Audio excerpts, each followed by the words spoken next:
Praise God.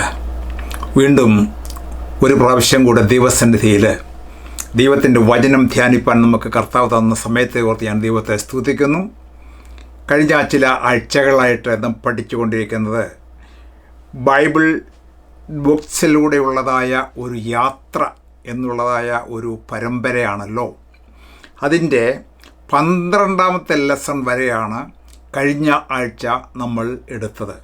കഴിഞ്ഞ ആഴ്ച നമ്മൾ 12ാമത്തെ ലെസൺ ആവർത്തന പുസ്തകം ഫിനിഷ് ചെയ്യുകയുണ്ടായി. ഇന്ന് നമ്മൾ എടുക്കുവാനായിട്ട് പോകുന്നത് യോശുവയുടെ പുസ്തകമാണ്.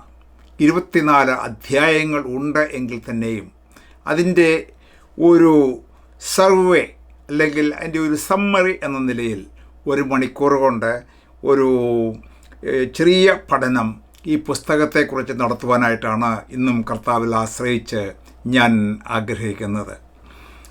ബൈബിളിലുള്ള 12 ചരിത്ര പുസ്തകങ്ങളിൽ ആദ്യത്തേതാണ് ജോഷുവയുടെ പുസ്തകം എന്ന് പറയുന്നത്.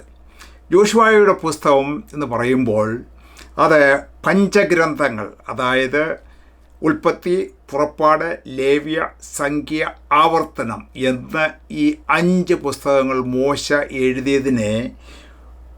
എഴുതിയതായ ആ പുസ്തകങ്ങളെ ഇസ്രായേലിൻ്റെ പിൽക്കാല ചരിത്രവുമായിട്ട് ബന്ധിപ്പിക്കുന്നതായ ഒരു പുസ്തകമാണ് ഈ ജോഷുവയുടെ പുസ്തകം എന്ന് പറയുന്നത്. പുറപ്പാട് പുസ്തകം മുതൽ നമ്മൾ പഠിക്കുമ്പോൾ ഇസ്രായേലിലെ ഏറ്റവും വലിയ ലീഡറായിരുന്നതായ മോശയെ ബിൽഡ് ചെയ്യുവാൻ വേണ്ടി ദൈവത്തിന് ഏകദേശം 80 വർഷങ്ങൾ വേണ്ടി വന്നു എന്ന് നമ്മൾ പഠിക്കുകയുണ്ടായി. 40 വർഷം ഫറവോൻ്റെ കൊട്ടാരത്തിലും 40 വർഷം മരുഭൂമിയിലും ആയിരുന്നതായ മോശയെ അവനൊരു ശുശ്രൂഷയ്ക്ക് വേണ്ടി ദൈവം ബിൽഡ് ചെയ്ത് മുൻപോട്ട് കൊണ്ടുവന്നതായിട്ട് നമ്മൾക്ക് കാണുവാനായിട്ട് സാധിക്കുന്നു. ബാക്കിയുള്ളതായ 40 വർഷങ്ങളാണ് ജനങ്ങളെ സേവിക്കുവാൻ വേണ്ടി ദൈവം അവനെ ഉപയോഗിച്ചത്. അഥവാ ദൈവത്താൽ ബിൽഡ് ചെയ്യപ്പെട്ടതായ മോശ ജനങ്ങളെ ബിൽഡ് ചെയ്യുവാൻ വേണ്ടി ഒടുവിലത്തെ 40 വർഷങ്ങൾ ഉപയോഗിച്ചതായിട്ടാണ് നമ്മൾക്ക് കാണുവാനായിട്ട് സാധിക്കുന്നത്. യോശുവയെ സംബന്ധിച്ചിടത്തോളം തൻ്റെ 50ാമത്തെ വയസ്സ് മുതൽ ആണ് മോശയോട് അസോസിയേറ്റ് ചെയ്യുവാനായിട്ടുള്ളതായ സമയം അവന് ലഭിച്ചത്.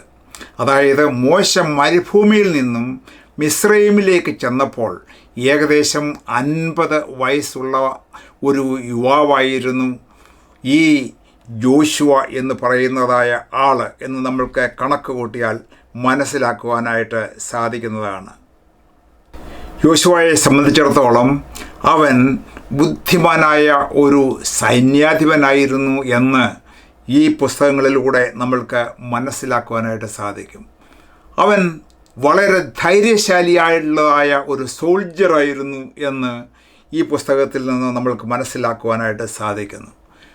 അതുമാത്രവുമല്ല, ഇസ്രായേലിൻ്റെ ശക്തനായ ഒരു ആത്മീയ ലീഡറായിരുന്നു ജോഷുവ എന്നും ഈ പുസ്തകത്തിൽ നിന്നും നമ്മൾക്ക് മനസ്സിലാക്കുവാനായിട്ട് സാധിക്കുന്നുണ്ട്. ഈ കഴിഞ്ഞ ലെസണിൽ നമ്മൾ പഠിക്കുകയുണ്ടായി, യോർദാന് ഇക്കരെ മോവാബ് സമഭൂമിയിൽ വെച്ച് മോശ യോശുവയെ നായകനായിട്ട് അപ്പോയിൻ്റ് ചെയ്യുന്നു എന്ന് നമ്മൾക്ക്, അല്ലെങ്കിൽ നിയമിക്കുന്നു എന്ന് നമ്മൾ പഠിക്കുകയുണ്ടായി. അപ്പോൾ തനിക്ക് ഏകദേശം 90 വർഷം വയസ്സ് പ്രായമുണ്ടായിരുന്നു. അതായത് 50 വയസ്സ് മുതൽ മരുഭൂമിയിലേക്ക് വന്നതായ സമയം മുതൽ മരുഭൂമിയിൽ ചെലവഴിച്ചതായ 40 വർഷം കൂടെ കൂട്ടുമ്പോൾ ഏകദേശം 90 വർഷവും അതിനുശേഷമാണ് മോശയുടെ മരണശേഷം നല്ല പ്രായാധിക്യമുള്ളതായ ഈ സമയത്താണ് ഈ ജോഷുവ ഈ നിയമനം ഏറ്റെടുക്കുന്നത് എന്ന് നമ്മൾ മനസ്സിലാക്കണം. പിന്നീടുള്ളതായ 110 വയസ്സ് വരെ താൻ ജീവിച്ചിരുന്നുവെന്ന് ജോഷുവയുടെ പുസ്തകം 24 ഒടുവിലത്തെ അധ്യായമായ 24 29 നമ്മൾക്ക് കാണുവാനായിട്ട് സാധിക്കും. അങ്ങനെയാണ് ജോഷുവയെക്കുറിച്ചുള്ളതായ ഒരു ചെറിയ ഇൻട്രഡക്ഷൻ നമ്മൾ അറിഞ്ഞിരിക്കേണ്ടത്. അടുത്തതായിട്ട് വിഷയവിഭജനം എന്ന് പറയുന്നത് നമ്മളുടെ ഈ പുസ്തകത്തിൻ്റെ പഠനത്തിന് വളരെ പ്രയോജനമായിരിക്കും. അതായത് ഒന്നാമത്തെ അധ്യായം മുതൽ 5-ാമത്തെ അധ്യായം വരെ നമ്മൾ നോക്കുമ്പോൾ ജോർദാൻ വിഭജിച്ച് ഈ ഇസ്രായേൽ ജനങ്ങൾ അക്കരെ കടക്കുന്നതായ ആ പ്രവേശന രീതിയും ആ പ്രവേശനത്തിൻ്റെ വിവരണങ്ങളുമാണ് ആദ്യത്തെ 5 അധ്യായങ്ങളിൽ നമ്മൾക്ക് കാണുന്നത്. യോശുവ സ്ഥാനം ഏറ്റെടുക്കുമ്പോൾ അവർ മോവാബ് മരുഭൂമിയിൽ ഈ യോർദാൻ നദിയുടെ ഇക്കരെ കഴിഞ്ഞുകൂടുന്ന സമയങ്ങളാണ്. ലക്ഷക്കണക്കിന് ആളുകൾ അവിടെ പാർക്കുന്നുണ്ട്. അക്കരെയുള്ളതായ ആൾക്കാരൊക്കെ ഇവരെ, അതായത് കനാൻ ദേശത്തുള്ളതായ ആൾക്കാരൊക്കെ ഇവരെ വാച്ച് ചെയ്യുന്നുണ്ട്. ഇവരുടെ മുൻപുള്ള ചരിത്രങ്ങൾ ഒക്കെ ഇവർ അറിയുന്നുണ്ട്.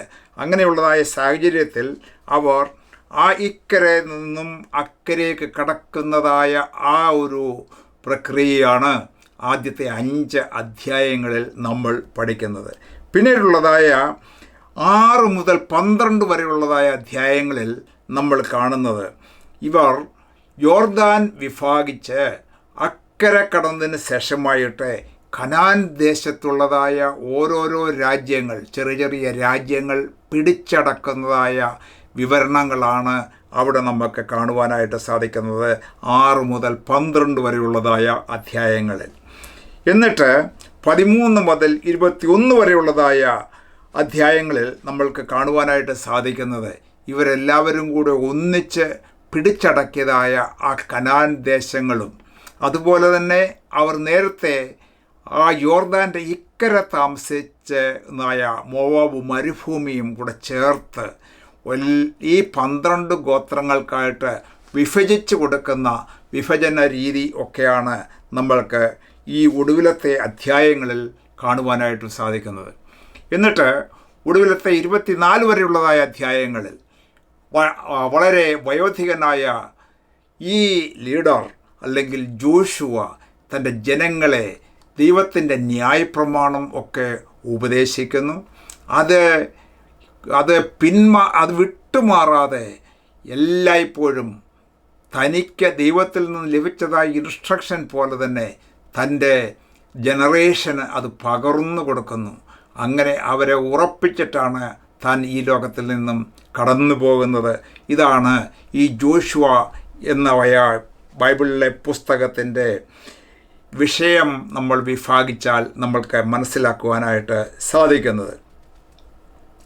ഇനിയും ഓരോ അധ്യായങ്ങളിൽ ഇമ്പോർട്ടൻ്റായ കാര്യങ്ങൾ നമ്മൾ നോക്കുമ്പോൾ വളരെ വേഗം 1 മണിക്കൂറിനുള്ളിൽ നമ്മൾക്ക് നിർത്തേണ്ടത് കൊണ്ട് അങ്ങനെ വളരെ സ്പീഡിലാണ് പോകുവാനായിട്ട് ആഗ്രഹിക്കുന്നത്.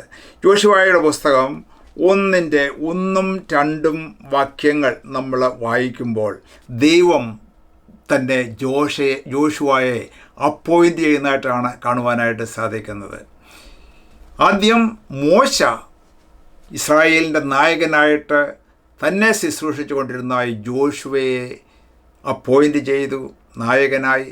എന്നാൽ അതിന് ശേഷം മോശയുടെ മരണശേഷം ദൈവം തന്നെ, യഹോവ തന്നെ താൻ നേരിട്ട് ഇറങ്ങി വന്ന് യോശുവയെ അഭിഷേകം ചെയ്ത് ഈ കാര്യനിർവഹണത്തിനു വേണ്ടി ഈ ഇസ്രായേൽ ജനങ്ങളെ യോർദാൻ വിഭാഗിച്ച് അക്കരെ കടത്തി രാജ്യങ്ങൾ പിടിച്ചെടുത്ത് രാജ്യങ്ങളെ വിഭജിച്ച് ഗോത്രമായിട്ട് നൽകി കൊടുത്തിട്ട് ജനത്തിന് സ്വസ്ഥത നൽകി അവരെ പാർപ്പിക്കുന്നതായ ഒരു ശുശ്രൂഷയാണ് ദൈവം ഈ ജോഷുവായ്ക്ക് കൊടുത്തത്.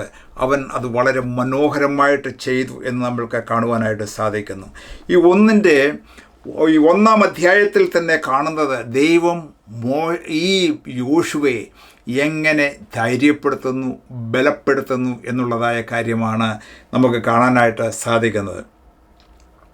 ഇവിടെ പറയുന്നത് ഇങ്ങനെയാണ്: യഹോവയുടെ ദാസനായ മോശയുടെ മരണശേഷം യഹോവ നൂൻ്റെ മകനായ മോശയുടെ ശുശ്രൂഷകനായ യോശുവയോട് അരുളി ചെയ്തത്, എൻ്റെ ദാസനായ മോശ മരിച്ചു, ആകയാൽ നീയും എൻ്റെ ജനമൊക്കെയും പുറപ്പെട്ട് യോർദാനക്കരെ ഞാൻ ഇസ്രായേൽ മക്കൾക്ക് കൊടുക്കുന്ന ദേശത്തേക്ക് കടന്നു പോകുവിൻ. നിങ്ങളുടെ ഉള്ളങ്കാൽ ചവിട്ടുന്ന സ്ഥലമൊക്കെയും ഞാൻ മോശയോട് കൽപ്പിച്ചതുപോലെ നിങ്ങൾക്ക് തന്നിരിക്കുന്നു. ഇവിടെ വലിയ ഒരു പ്രശ്നമെന്ന് പറയുന്നത്, കഴിഞ്ഞ 40 വർഷക്കാലം ഈ ഇസ്രായേൽ ജനങ്ങളെ നയിച്ച ഇസ്രായേലിൻ്റെ ആ വലിയ നായകനായ മോശ, ചെങ്കടലിനെ വിഭാഗിച്ച് വലിയ അത്ഭുതം പ്രവർത്തിച്ചതായ മോശ, ഫറവോനെ 10 ബാധകൾ കൊണ്ട് അയച്ച് ജനത്തെ വിടുവിച്ചതായ ആ മോശ നമുക്ക് കാണാനായിട്ട് സാധിക്കുന്നു. മരുഭൂമിയിൽ ദൈവത്തോട് പ്രാർത്ഥിച്ച് പാറയിൽ നിന്ന് വെള്ളവും അതുമാത്രവുമല്ല സ്വർഗത്തിൽ നിന്ന് ദൈവത്തിൻ്റെ മന്നയും ഈ 40 വർഷക്കാലം ജനങ്ങൾക്ക് വാങ്ങിക്കൊടുത്തതായ ഈ മോശ മരിച്ചു കഴിഞ്ഞപ്പോൾ ജനത്തിൻ്റെ ചിന്താഗതി എന്താണ്? വേറൊരു ലീഡർ മുൻപോട്ട് കടന്നു വരുമ്പോൾ അവനെ അക്സെപ്റ്റ് ചെയ്യുമോ എന്നുള്ളതായ വലിയൊരു പ്രശ്നമുണ്ട്. പലരും ജോഷുവയ്ക്കെതിരായി അല്ലെങ്കിൽ പുതിയ ലീഡർഷിപ്പിനെതിരായിട്ട് റിബല്യസ്നെസ് കാണിക്കുവാനായിട്ടുള്ള സാധ്യതയുണ്ട്. എന്നാൽ ഇവിടെ ദൈവം തന്നെ നേരിട്ട് ജോഷുവയെ ധൈര്യപ്പെടുത്തുന്നതായ ചിത്രമാണ് ഇവിടെ ആദ്യമായിട്ട് നമ്മൾക്ക് കാണുവാനായിട്ട് സാധിക്കുന്നത്. ഇവിടെ ഈ 1-ാം അധ്യായത്തിൻ്റെ 5-ാമത്തെ വാക്യം നമ്മൾ കാണുമ്പോൾ ഇവിടെ ഇങ്ങനെയാണ് ദൈവം യോശുവയോട് പറയുന്നത്: നിന്റെ ജീവകാലത്ത് ഒരിക്കലും ഒരു മനുഷ്യനും നിന്റെ നേരെ നിൽക്കുകയില്ല. ഞാൻ മോശയോടുകൂടെ ഇരുന്നതുപോലെ നിന്നോടുകൂടെയും ഇരിക്കും. മോശയോടുകൂടെ എങ്ങനെ ഇരുന്നോ അതുപോലെ ഇത്രത്തോളം നടത്തിയവനായി ഞാൻ തുടർന്നും ഈ ജോർദാൻ്റെ അപ്പുറത്തുള്ളതായ സ്ഥലം നിങ്ങൾക്ക് വേണ്ടി നൽകി തന്ന് അവർ അവകാശമാക്കുന്നതുവരെ നിന്നോടുകൂടെ ഇരിക്കും. ജോഷുവയോട് നേരിട്ട് പറയുകയാണ്, ഞാൻ നിന്നെ കൈവിടുകയില്ല, ഉപേക്ഷിക്കുകയും ഇല്ല. ഉറപ്പും ധൈര്യവും ഉള്ളവനായിരിക്കുക. ഉറപ്പ് വേണം, ധൈര്യം വേണം. ഇത് രണ്ടും യോശുവയ്ക്കുണ്ട്. എന്നാൽ ദൈവത്തിൻ്റെ വായിൽ നിന്ന് ലഭിച്ചതായ ആ ദൈവത്തിൻ്റെ വചനത്താലും അത് മാത്രമല്ല ആ അഭിഷേകത്താലും പ്രത്യേക ധൈര്യവും ഉറപ്പും പ്രാപിച്ചുകൊണ്ടാണ് ഇതാ ജോഷുവ ഈ വലിയ ശുശ്രൂഷയ്ക്ക് മുൻകൈയെടുക്കുന്നത് എന്ന് നമ്മൾക്ക് കാണാനായിട്ട് സാധിക്കും. ഈ 6-ാമത്തെ അധ്യായത്തിൽ നമ്മൾ വായിക്കുമ്പോൾ, ഉറപ്പും ധൈര്യമുള്ളവനായിരിക്കാൻ ഞാൻ അവർക്ക് കൊടുക്കുമെന്ന് അവരുടെ പിതാക്കന്മാരോട് സത്യം ചെയ്ത ദേശം നീ ഈ ജനത്തിന് അവകാശമായിട്ട് വിഭാഗിക്കും എന്ന് പറയുമ്പോൾ, ഇതുവരെ ജനം ആ ദേശത്ത് എത്തിച്ചേർന്നിട്ടില്ല. 40 വർഷക്കാലം മരുഭൂമിയിൽ കറങ്ങി ആദ്യത്തെ തലമുറയെല്ലാം പാപം കൊണ്ട് അല്ലെങ്കിൽ റിബല്യസ്നെസ് കൊണ്ട് യഹോവയോട് പാപം ചെയ്തതിനാൽ ആ മരുഭൂമിയിൽ മരിച്ചുപോയി. അടുത്ത തലമുറയെ ഇതാ അവിടെ ആ കനാൻ ദേശത്ത് എത്തിക്കും. അതുമാത്രമല്ല പ്രത്യേകിച്ച് പറയുന്നത്, സത്യം ചെയ്ത ദേശം നീ ഈ ജനത്തിന് അവകാശമായിട്ട് വിഭാഗിക്കും. ഇവിടെ വാക്ക് പറഞ്ഞാൽ മാറാത്തവനായ ദൈവം അവനെക്കൊണ്ട് അത് സാധ്യമാക്കി. ഒടുവിലത്തെ അധ്യായങ്ങളിലേക്ക് വരുമ്പോൾ ഇസ്രായേലിൻ്റെ 12 ഗോത്രങ്ങൾക്കും വെവ്വേറെ അവകാശമായിട്ട് ഈ ദേശങ്ങൾ വിഭാഗിച്ചു കൊടുക്കുവാൻ തക്കവണ്ണം ജോഷുവയെ ദൈവം ശക്തനാക്കി തീർത്തു എന്ന് നമുക്ക് ഇവിടെ കാണുവാനായിട്ട് സാധിക്കുന്നു. അതിൻ്റെ ബേസായിട്ട് പറഞ്ഞിരിക്കുന്നതായ ഒരു കാര്യമുണ്ട്. അതെന്താണെന്ന് ചോദിച്ചാൽ ഇങ്ങനെയാണ് പറഞ്ഞിരിക്കുന്നത്. 7-ാമത്തെ വാക്യം, എൻ്റെ ദാസനായ മോശ നിന്നോട് കൽപ്പിച്ചിട്ടുള്ള ന്യായപ്രമാണമൊക്കെയും അനുസരിച്ച് നടക്കേണ്ടതിന് നല്ല ഉറപ്പും ധൈര്യമുള്ളവനായി മാത്രമിരിക്കുക. ചെല്ലുന്നിടത്തൊക്കെ നീ ശുഭമായിരിക്കേണ്ടതിന് അത് വിട്ട് ഇടത്തോട്ടോ വലത്തോട്ടോ മാറരുത്. അതാണൊരു കണ്ടീഷൻ എന്ന് പറയുന്നത്. എന്നാൽ ജോഷുവയെ സംബന്ധിച്ചിടത്തോളം ഈ ന്യായപ്രമാണം അതുപോലെ തന്നെ പഠിക്കുകയും മനസ്സിലാക്കുകയും അനുസരിക്കുകയും ചെയ്തതായ ഒരു വ്യക്തിയാണ്. അതുകൊണ്ടാണ് അവൻ്റെ ജീവിതത്തിൽ ഇത്രമാത്രം വിജയം നേടുവാനായിട്ട് ദൈവം സഹായിച്ചത് എന്ന് ഇവിടെ നമ്മൾക്ക് മനസ്സിലാക്കുവാനായിട്ട് സാധിക്കും. ഇവിടെ എഴുതിയിരിക്കുന്നത്, നീ രാവും പകലും അത് ധ്യാനിച്ചു കൊണ്ടിരിക്കണം, എന്നാൽ നിൻ്റെ പ്രവൃത്തി സാധിക്കും. പ്രിയപ്പെട്ടവരെ, ജോഷുവയ്ക്ക് ദൈവത്തിൻ്റെ വചനം ഇവിടെ കൊടുക്കുന്നു എങ്കിൽ തന്നെയും ഓരോ പ്രോഫസിക്കും ഓരോ വാഗ്ദത്തത്തിനും ഇമ്മീഡിയറ്റ് ആയിട്ടുള്ളതായ ഒരു എഫക്റ്റ് ഉണ്ട്. എന്നാൽ ഫ്യൂച്ചറിലേക്കുള്ളതായ ആ എഫക്റ്റും നമ്മൾക്ക് കാണുവാനായിട്ട് സാധിക്കും. ഈ വാഗ്ദത്തം പഴയ നിയമ വിശ്വാസികൾക്ക് കൊടുത്തു. അപ്പോൾ തന്നെ പുതിയ നിയമത്തിലുള്ള നമ്മൾക്കും ഈ ദൈവത്തിൻ്റെ വചനം മാറ്റമില്ലാത്തതായിട്ട് ഇന്നും ഉള്ളതുകൊണ്ട് ഇങ്ങനെ തന്നെ നമ്മൾ മനസ്സിലാക്കണം. രാവും പകലും ഇത് നമ്മൾ ധ്യാനിച്ചു കൊണ്ടിരുന്നാൽ, ഈ പുസ്തകത്തിൽ എഴുതിയിരിക്കുന്നത് എന്താണെന്ന് അന്വേഷിച്ച് പഠിച്ച് മനസ്സിലാക്കി അത് ധ്യാനിച്ച് ഹൃദയസ്ഥമാക്കിക്കൊണ്ടിരുന്നാൽ അത് നമ്മുടെ ജീവിതത്തിൽ പ്രയോജനം ചെയ്യും. ഇവിടെ പ്രത്യേകിച്ച് എഴുതിയിരിക്കുന്നത്, എന്നാൽ നിൻ്റെ പ്രവൃത്തി സാധിക്കും. നിൻ്റെക്കുറിച്ച് ദൈവം ഉദ്ദേശിക്കുന്നതായ കാര്യങ്ങൾ സാധിച്ചെടുക്കുവാൻ ഈ ന്യായപ്രമാണം രാപ്പകൽ ധ്യാനിച്ചാൽ അത് സാധിക്കും എന്ന് ഉള്ളതാണ് ഈ മോശയോട് ദൈവം അടുത്തു വന്ന് സംസാരിക്കുമ്പോൾ പറയുന്നതായ കാര്യം. ഇവിടെ 1:12 വാക്യം നമ്മൾ വായിക്കുമ്പോൾ ഇവിടെ നമ്മൾക്ക് കാണുവാനായിട്ട് സാധിക്കുന്നത്, ഈ ജോഷുവ ആദ്യമായിട്ട് യുദ്ധത്തിന് കാൽവയ്പ് തുടങ്ങുന്നു.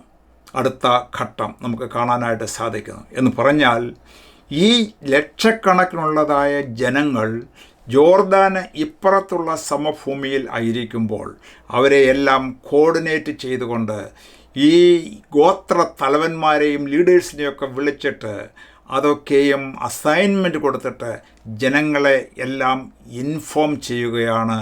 നിങ്ങൾ എങ്ങനെ ഈ യോർദാൻ കടക്കണം, അതിൻ്റെ സ്ട്രാറ്റജി എന്താണ് എന്നുള്ളതായ കാര്യങ്ങളൊക്കെ അവരെ ഇൻഫോം ചെയ്ത് വെൽ ഓർഗനൈസ്ഡ് ആയിട്ടാണ് അവൻ മുൻപോട്ട് പോകുന്നതായിട്ട് നമ്മൾക്ക് കാണുവാനായിട്ട് സാധിക്കുന്നത്.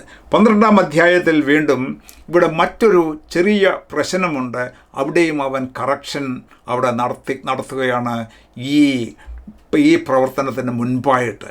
അതായത് രൂബേന്യർ, ഗാദ്യർ അല്ലെങ്കിൽ മനശ്ശെയുടെ പാതി ഗോത്രം, ഇങ്ങനെ പറയുന്നതായ 2.5 ഗോത്രക്കാർ ഇപ്പോൾ താമസിക്കുന്നതായ അല്ലെങ്കിൽ ഈ യോർദാൻ നദിക്ക് ഇക്കരെയുള്ളതായ മോവാബ് സമഭൂമി എന്ന് പറയുന്നത് നല്ല പുൽപ്പുറങ്ങളാകയാൽ അവിടെ തങ്ങൾക്ക് ആടുമാടുകളെയൊക്കെ മേയ്ക്കുന്നതിനുള്ളതായ സൗകര്യമുണ്ട് എന്ന് മനസ്സിലാക്കിയപ്പോൾ ഇത് അവരെ മോശയോട് പറഞ്ഞു, ഞങ്ങൾ ഇവിടെ താമസിച്ചു കൊള്ളട്ടെ, ഞങ്ങൾക്ക് അക്കരെ അവകാശം വേണ്ട, ഇവിടെ കൊണ്ട് ഞങ്ങൾ തൃപ്തിപ്പെട്ടുകൊള്ളാം, ഞങ്ങൾ ആടുമാടുകളെയൊക്കെ മേയ്ക്കുന്നതിന് സൗകര്യമുള്ളതായ സ്ഥലമാണ്, അതുകൊണ്ട് അതിനുള്ള അനുവാദം തരണമെന്ന് മോശയോട് അപേക്ഷിച്ചപ്പോൾ മോശ അതിന് സമ്മതിക്കുകയും അങ്ങനെയുള്ളതായ ഒരു എഗ്രിമെൻറ്റിൽ നിൽക്കുന്നതായ സമയമാണ്. എന്നാൽ അതോടൊപ്പം തന്നെ മറ്റൊരു എഗ്രിമെൻ്റ് കൂടെ മോശ അവർക്ക് നൽകുകയുണ്ടായി.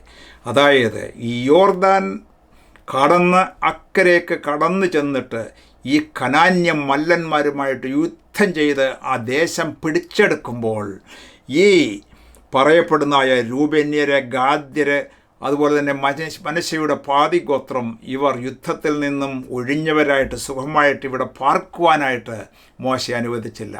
അവരോട് പറഞ്ഞു, യുദ്ധത്തിന് പ്രാപ്തിയുള്ളതായ എല്ലാ പുരുഷന്മാരും ഈ ജനങ്ങളോട് ഈ യോർദാൻ കടന്ന് ചെന്നിട്ട് ആ ദേശത്തുള്ള കനാൻ ദേശങ്ങളെല്ലാം പിടിച്ച് എടുത്ത് ജനങ്ങൾക്ക് കൊടുത്തതിന് ശേഷം നിങ്ങൾ തിരികെ വന്ന് ഇവിടെ താമസിച്ചു കൊള്ളുക. ആ കാര്യം ഒന്നുകൂടെ ഓർപ്പിച്ചുകൊണ്ട് അവർക്ക് അതിനുള്ളതായ ഓർഡർ കൊടുത്ത് മുൻപോട്ട് യോർദാൻ കടക്കുവാൻ വേണ്ടി ഈ 2.5 ഗോത്രത്തിലുള്ളതായ പുരുഷന്മാരെയും ജോഷുവ ആഹ്വാനം ചെയ്ത് മുൻപോട്ട് പോകുന്നതായിട്ടാണ് നമ്മൾക്ക് കാണുന്നത്. എന്നിട്ട് ചാപ്റ്റർ 2 നമ്മൾ കടന്നു വരുമ്പോൾ അവിടെ നമ്മൾക്ക് കാണുന്നത് ഒരു യുദ്ധത്തിൻ്റെ മറ്റൊരു സ്ട്രാറ്റജിയാണ്.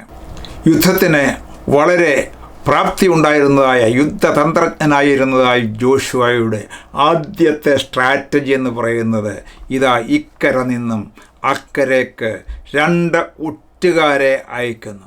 അവിടെയുള്ളതായ കാര്യങ്ങളൊക്കെ മനസ്സിലാക്കണം. ജെറിക്കോ എന്ന് പറയുന്നത് അവിടുത്തെ പ്രധാനമായ ഒരു സിറ്റിയാണ്. എരിഹോ എന്ന് പറയുന്നതായ മതിൽ കൊണ്ട് വളരെ ഭദ്രമായിട്ട് കെട്ടി അടച്ചിട്ടുള്ളതായ ഒരു സ്ഥലമാണ്. അത് വളരെ ബലവത്തായ മതിലാകയാലും ജനങ്ങൾ തിങ്ങിപ്പാർക്കുന്നതായ സ്ഥലം പട്ടണത്തിനുള്ളിൽ ആകയാലും മതിലിൻ്റെ പുറത്തു വരെ ആൾക്കാർ താമസിക്കുന്നതായിട്ടാണ് ചരിത്രം നമ്മൾക്ക് കാണുവാനായിട്ട് സാധിക്കുന്നത്. ഇവിടെ ആ 2 ഒറ്റുകാരെ അവിടേക്ക് അയക്കുന്നു. എന്നാൽ അവിടെ കടന്നു ചെല്ലുമ്പോൾ ആ ഒറ്റുകാർ താമസിക്കുന്നത് രാഹാബ് എന്നുള്ളതായ ഒരു വേശ്യയുടെ വീട്ടിലേക്കാണ്, ഭവനത്തിലേക്കാണ് കടന്നു ചെന്ന് ഈ കാര്യങ്ങളൊക്കെ അന്വേഷിക്കുകയും ആ സമയം അവരെ അവിടുത്തെ രാജാവിൽ നിന്നും രക്ഷപ്പെടുവാൻ വേണ്ടി ആണ് ഇങ്ങനെ ചെയ്തത് എന്ന് നമ്മൾ മനസ്സിലാക്കുകയാണ്. സാധാരണ ഫോറിനേഴ്സായിട്ടുള്ള ആൾക്കാർ മറ്റ് ചന്തസ്ഥലങ്ങളിലോ മറ്റ് സ്ഥലങ്ങളിലോ കടന്നു ചെന്നാൽ അവരെക്കുറിച്ച് അന്വേഷിക്കുകയും സംശയാസ്പദമായ കാര്യങ്ങൾ ഉണ്ടാകുകയും ചെയ്യാൻ സാധ്യതയുണ്ട്. എന്നാൽ ഒരു പ്രോസ്റ്റിറ്റ്യൂട്ടിൻ്റെ സ്ഥലം ആകുമ്പോൾ അവിടെ അങ്ങനെയുള്ളതായ കാര്യങ്ങൾ വരാതെ ഫോറിനേഴ്സും അങ്ങനെയുള്ളതായ കാര്യങ്ങളിൽ ഇടപെടുന്നുള്ളതായ ആ ഒരു സാധ്യത ഉള്ളത് കൊണ്ട് ആൾക്കാർ അധികം മൈൻഡ് ചെയ്യുന്നില്ല ഉള്ള രീതി കൊണ്ടായിരിക്കാം അവർ അവിടേക്ക് കടന്നു ചെന്നത്. എന്നാൽ രാജാവിൻ്റെ ചാരന്മാർ അവിടേക്ക് കടന്നു വരുന്നു. ഇവരെ എവിടെ നിന്ന് വന്നു, എപ്പോൾ വന്നു, എങ്ങനെ വന്നു എന്നുള്ള കാര്യങ്ങളൊക്കെ അന്വേഷിക്കുന്നു. എന്നാൽ രാഹാബ് അവരെ സേഫായിട്ട് ഒളിച്ചു പാർപ്പിക്കുന്നു. അവരുടെ രാഹാബ് പറയുന്നത്, നിങ്ങൾ ഈ മിസ്രൈമിൽ നിന്നും ഈജിപ്തിൽ നിന്നും യാത്ര ചെയ്തതായ സമയം മുതൽ ചെങ്കടൽ വറ്റിച്ചത്, സീഹോൻ, ഓഗ് എന്നീ വലിയ രാജാക്കന്മാരൊക്കെ നിഗ്രഹിച്ച കാര്യങ്ങൾ ഇതൊക്കെ ഞങ്ങൾ കേട്ടു, ഞങ്ങളുടെ രാജ്യക്കാർ കേട്ടു, ഞങ്ങളുടെ രാജാവ് കേട്ടു. ഞങ്ങളുടെ എല്ലാം ഹൃദയം ഉരുകിയിരിക്കുകയാണ്. നിങ്ങളുടെ ദൈവം ജീവിക്കുന്ന ദൈവമാണ് ഈ ദൈവം. ഈ ഞങ്ങളെയും ഈ അധികം താമസിക്കാതെ തന്നെ കീഴടക്കി ഈ രാജ്യം പിടിച്ചടക്കുമെന്നുള്ളതായ കാര്യം ഞങ്ങൾക്കെല്ലാം ബോധ്യമുണ്ട്, ഹൃദയം ഉരുകിയിരിക്കുകയാണ് എന്ന് പറയുകയുണ്ടായി. എന്നിട്ട് അവൾ പറയുകയാണ്, നിങ്ങൾ ഞങ്ങളെ രക്ഷിക്കണം. നിങ്ങളുടെ ദൈവം ഈ പട്ടണം തരുമ്പോൾ, ഈ രാജ്യം തരുമ്പോൾ, ആ സമയത്ത് ഞങ്ങൾ ഈ പട്ടണക്കാരോടുകൂടെ നശിച്ചു പോകാതെ ഞങ്ങളെ നിരക്ഷിക്കണം എന്നുള്ളതായി ഉറപ്പ് തരണം.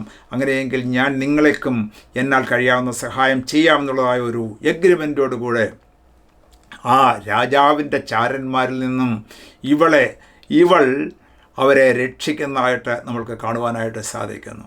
എന്നിട്ട് ഇവർ പറയുകയാണ്, ഞങ്ങൾ അധികം താമസിക്കാതെ തന്നെ ഇവിടേക്ക് ദൈവം ഈ പട്ടണത്തെ ഞങ്ങളുടെ കയ്യിൽ തരും. അപ്പോൾ മറ്റുള്ള ജനങ്ങളോടുകൂടെ നശിക്കാതിരിക്കേണ്ടതിന് നീ ഒരു കാര്യം ചെയ്യണം, ഒരു എഗ്രിമെൻ്റ്, ഒരു ചുവപ്പ് നൂൽ നിൻ്റെ വീട്ടിൽ നിന്നും, മതിലുള്ളതായി വീട്ടിൽ നിന്നും താഴേക്ക് ഇറക്കിയിട്ടിരിക്കണം. അങ്ങനെയെങ്കിൽ ഞങ്ങളുടെ ആൾക്കാർ വന്ന് നിന്നെ രക്ഷിച്ചുകൊള്ളാം എന്നുള്ളതായ എഗ്രിമെൻറ്റിന് ഉറപ്പ് കൊടുത്തതിന് ശേഷമായിട്ടാണ് ഇവർ മുൻപോട്ട് പോകുന്നു. അതുപോലെ തന്നെ രാഹാബ് എന്ന വേശ്യ തൻ്റെ ഭവനത്തിൽ നിന്നും, മതിലിൻ്റെ പുറത്തു നിന്നും ഈ ഒരു റോപ്പ് അല്ലെങ്കിൽ കയറ് കെട്ടി ഇറക്കിയിട്ട് ഇവരെ രണ്ടുപേരെയും രക്ഷിച്ച് മതിലിന് പുറത്തേക്ക് വിടുന്നതായിട്ട് ഉള്ളതായ ഒരു ഇൻഫർമേഷനാണ് ഇവിടെ നമ്മൾക്ക് കാണുവാനായിട്ട് സാധിക്കുന്നത്. അങ്ങനെ 2-ാമത്തെ അധ്യായം ജെറിക്കോ എന്ന് പറയുന്ന രാജ്യം ഉറ്റുനോക്കുവാനായിട്ട് പോയവർ തിരികെ വന്ന് യോശുവയോട് വിവരം പറയുകയും യോശുവയ്ക്ക് വളരെ സന്തോഷമാകുകയും അങ്ങനെ തന്നെ മുൻപോട്ട് പോകുവാനായിട്ട് ദൈവത്തിൽ ആശ്രയിച്ച് മുൻപോട്ട് പോവുകയും ചെയ്യുന്നതായിട്ട് കാണുന്നു. 3-ാമത്തെ അധ്യായത്തിലേക്ക് വരുമ്പോൾ യോശുവയുടെ പുസ്തകത്തിൽ അവിടെ നമ്മൾക്ക് കാണുന്നത്, അനന്തരം യോശുവ അതികാലത്ത് എഴുന്നേറ്റു. യോശുവയെ സംബന്ധിച്ചിടത്തോളം മടിയനായ ഒരു മനുഷ്യൻ അല്ലായിരുന്നു യോശുവ. അവൻ വളരെ ഹാർഡ് വർക്ക് ചെയ്യുന്നവനായിരുന്നു. ഇത്രമാത്രം റെസ്പോൺസിബിലിറ്റിയും ഇത്രമാത്രം പവറും അധികാരവും ഉണ്ടായിരുന്നിട്ടും അവൻ അതികാലത്തെ എഴുന്നേൽക്കുന്ന സ്വഭാവമുണ്ടായിരുന്നു. അതികാലത്തെ എഴുന്നേറ്റു. ദൈവം നമ്മളെ ഒരു കാര്യം ഏൽപ്പിക്കുമ്പോൾ അത് അതികാലത്തെ എഴുന്നേറ്റ് ഉത്തരവാദിത്വത്തോടുകൂടെ ഉത്സാഹത്തോടുകൂടെ എല്ലാ കാര്യങ്ങളും ചെയ്തെങ്കിൽ മാത്രമേ ദൈവത്തിനും ആ പ്രവർത്തനങ്ങൾ നമ്മളിൽ കൂടെ പൂർത്തിയാക്കാനായിട്ട് സാധിക്കുകയുള്ളൂ. 3-ാം അധ്യായത്തിൻ്റെ ആദ്യത്തെ ചില വാക്യങ്ങൾ നമ്മൾ വായിക്കുമ്പോൾ ഇങ്ങനെയാണ് കാണുന്നത്. അനന്തരം യോശുവ അതികാലത്ത് എഴുന്നേറ്റു, അവനും ഇസ്രായേൽ മക്കൾ എല്ലാവരും ശിത്തേമിൽ നിന്ന് പുറപ്പെട്ട് യോർദാൻ അരികെ വന്ന് മറുകര കടക്കും മുമ്പേ അവിടെ താമസിച്ചു. അപ്പോൾ 3 ദിവസം ഈ ജോർദാൻ നദിയുടെ അരികിലേക്ക് കടന്നു വന്ന് ഈ വെള്ളത്തിനോട് ഒക്കെ കര കഴിഞ്ഞ് ഒഴുകുന്നതായ വെള്ളം ഒക്കെ ഉള്ളതായ ആ യോർദാൻ്റെ കരയിൽ ഈ ജനങ്ങൾ എല്ലാവരും അടുത്ത് വന്ന് 3 ദിവസം അവിടെ പാർത്തതായിട്ട് നമ്മൾക്ക് കാണുവാനായിട്ട് സാധിക്കുന്നു. എന്നിട്ട് അവിടെ തുടർന്നുള്ളതായ കാര്യങ്ങൾ ഒക്കെ ഈ ജോഷുവ ജനങ്ങളോട് പറയുകയാണ്. ദൈവത്തിൽ നിന്നും ലഭിച്ചതായ ഇൻസ്ട്രക്ഷൻ അനുസരിച്ച് ജനങ്ങളോട് അല്ലെങ്കിൽ ഗോത്ര തലവന്മാരോടൊക്കെ ഇൻഫർമേഷൻ എല്ലാവർക്കും കൊടുത്തു. ഇവിടെ നിന്നും അക്കരയ്ക്കുള്ളതായ യാത്ര, യോർദാൻ കര കവിഞ്ഞ് ഒഴുകുന്നതായ സമയമാണ്. എങ്ങനെയാണ് അക്കര കടക്കുന്നത്?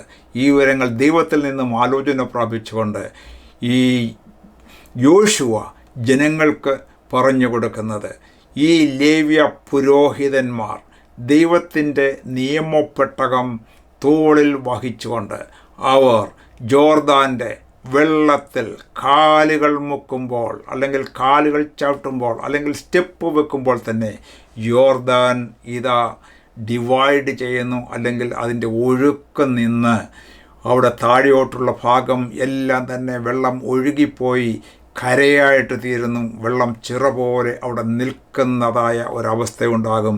ആ സമയത്ത് നിങ്ങൾ എല്ലാവരും അക്കരയ്ക്ക് കടക്കണം എന്നുള്ളതായ ഇൻസ്ട്രക്ഷൻ അവർ കേൾക്കുകയും അങ്ങനെ ഉള്ളതായ ആ കാര്യം ഈ പുരോഹിതന്മാർ മുൻപോട്ട് പോവുകയും അതിനുശേഷമായിട്ട് ഈ ജനങ്ങൾ എല്ലാം കടക്കുകയും ചെയ്യുന്നതായിട്ട് കാണുന്നു. എന്നിട്ട് അതിനുശേഷം ഈ യോർദാൻ്റെ നടുവിൽ നിന്നും 12 കല്ലുകൾ അഥവാ ഇസ്രായേൽ മക്കളുടെ ഗോത്രസംഖ്യയ്ക്കൊത്തവണ്ണമുള്ളതായ 12 കല്ലുകൾ എടുത്ത് തൊട്ടടുത്തുള്ളതായ പട്ടണമായ ഗിൽഗാലിൽ അവിടെ നാട്ടി യഹോവയ്ക്കൊരു സ്തംഭം ഉണ്ടാക്കി ദൈവത്തെ ആരാധിക്കുന്നതായിട്ട് കാണുന്നു. എന്തിനാണത് എന്ന് ചോദിച്ചാൽ, ദൈവം മിസ്രൈമിൽ നിന്നുള്ളതായ മിസ്രൈമിൻ്റെ നിന്ന ഉരുട്ടിമാറ്റിക്കളഞ്ഞു. ആ മിസ്രൈമിൽ 400 വർഷക്കാലം താമസിച്ച് ഫറവോൻ്റെ അടിമത്തത്തിൽ അവരുടെ നിന്ന വഹിച്ചുകൊണ്ട് കിട്ടുന്നതായ ഈ ജനങ്ങളെ മരുഭൂമിയിൽ കൂടെ നടത്തി ഇതാ റെഡ് സീ പാസ് ചെയ്തു. അതിനുശേഷമായിട്ട് ഇതാ ജോർദാനും പാസ് ചെയ്ത് അക്കര കടത്തി ഒരു ജനത്തിന് സ്വസ്ഥതയുടെ ആ ഫസ്റ്റ് സ്റ്റെപ്പിലേക്ക് കടന്നു വന്നിരിക്കുമ്പോൾ മിസ്രൈമിൻ്റെ നിന്ന അവർ മാറ്റിയതായിട്ട് പ്രൊക്ലെയിം ചെയ്തുകൊണ്ട് ദൈവത്തെ സ്തുതിച്ചുകൊണ്ട് അതിനെ ഗിൽഗാൽ എന്ന് പേർ പിടിച്ചു. അത് വളരെ പ്രധാനപ്പെട്ട ഒരു സംഭവമായിട്ടാണ് ഇവിടെ നമുക്ക് കാണാനായിട്ട് സാധിക്കുന്നത്. 3-ാം അധ്യായത്തിൻ്റെ 7-ാമത്തെ വാക്യം നമ്മൾ വായിക്കുമ്പോൾ അവിടെ കാണുന്നത്, പിന്നെ യഹോവ യോശുവയോട്, ഞാൻ മോശയോടുകൂടെ ഇരുന്നപോലെ നിന്നോടുകൂടെ ഇരിക്കും, എല്ലാ ഇസ്രായേൽ അറിയേണ്ടതിന് ഞാൻ ഇന്ന് അവർ കാണെ നിന്നെ വലിയവനാക്കുവാൻ തുടങ്ങും.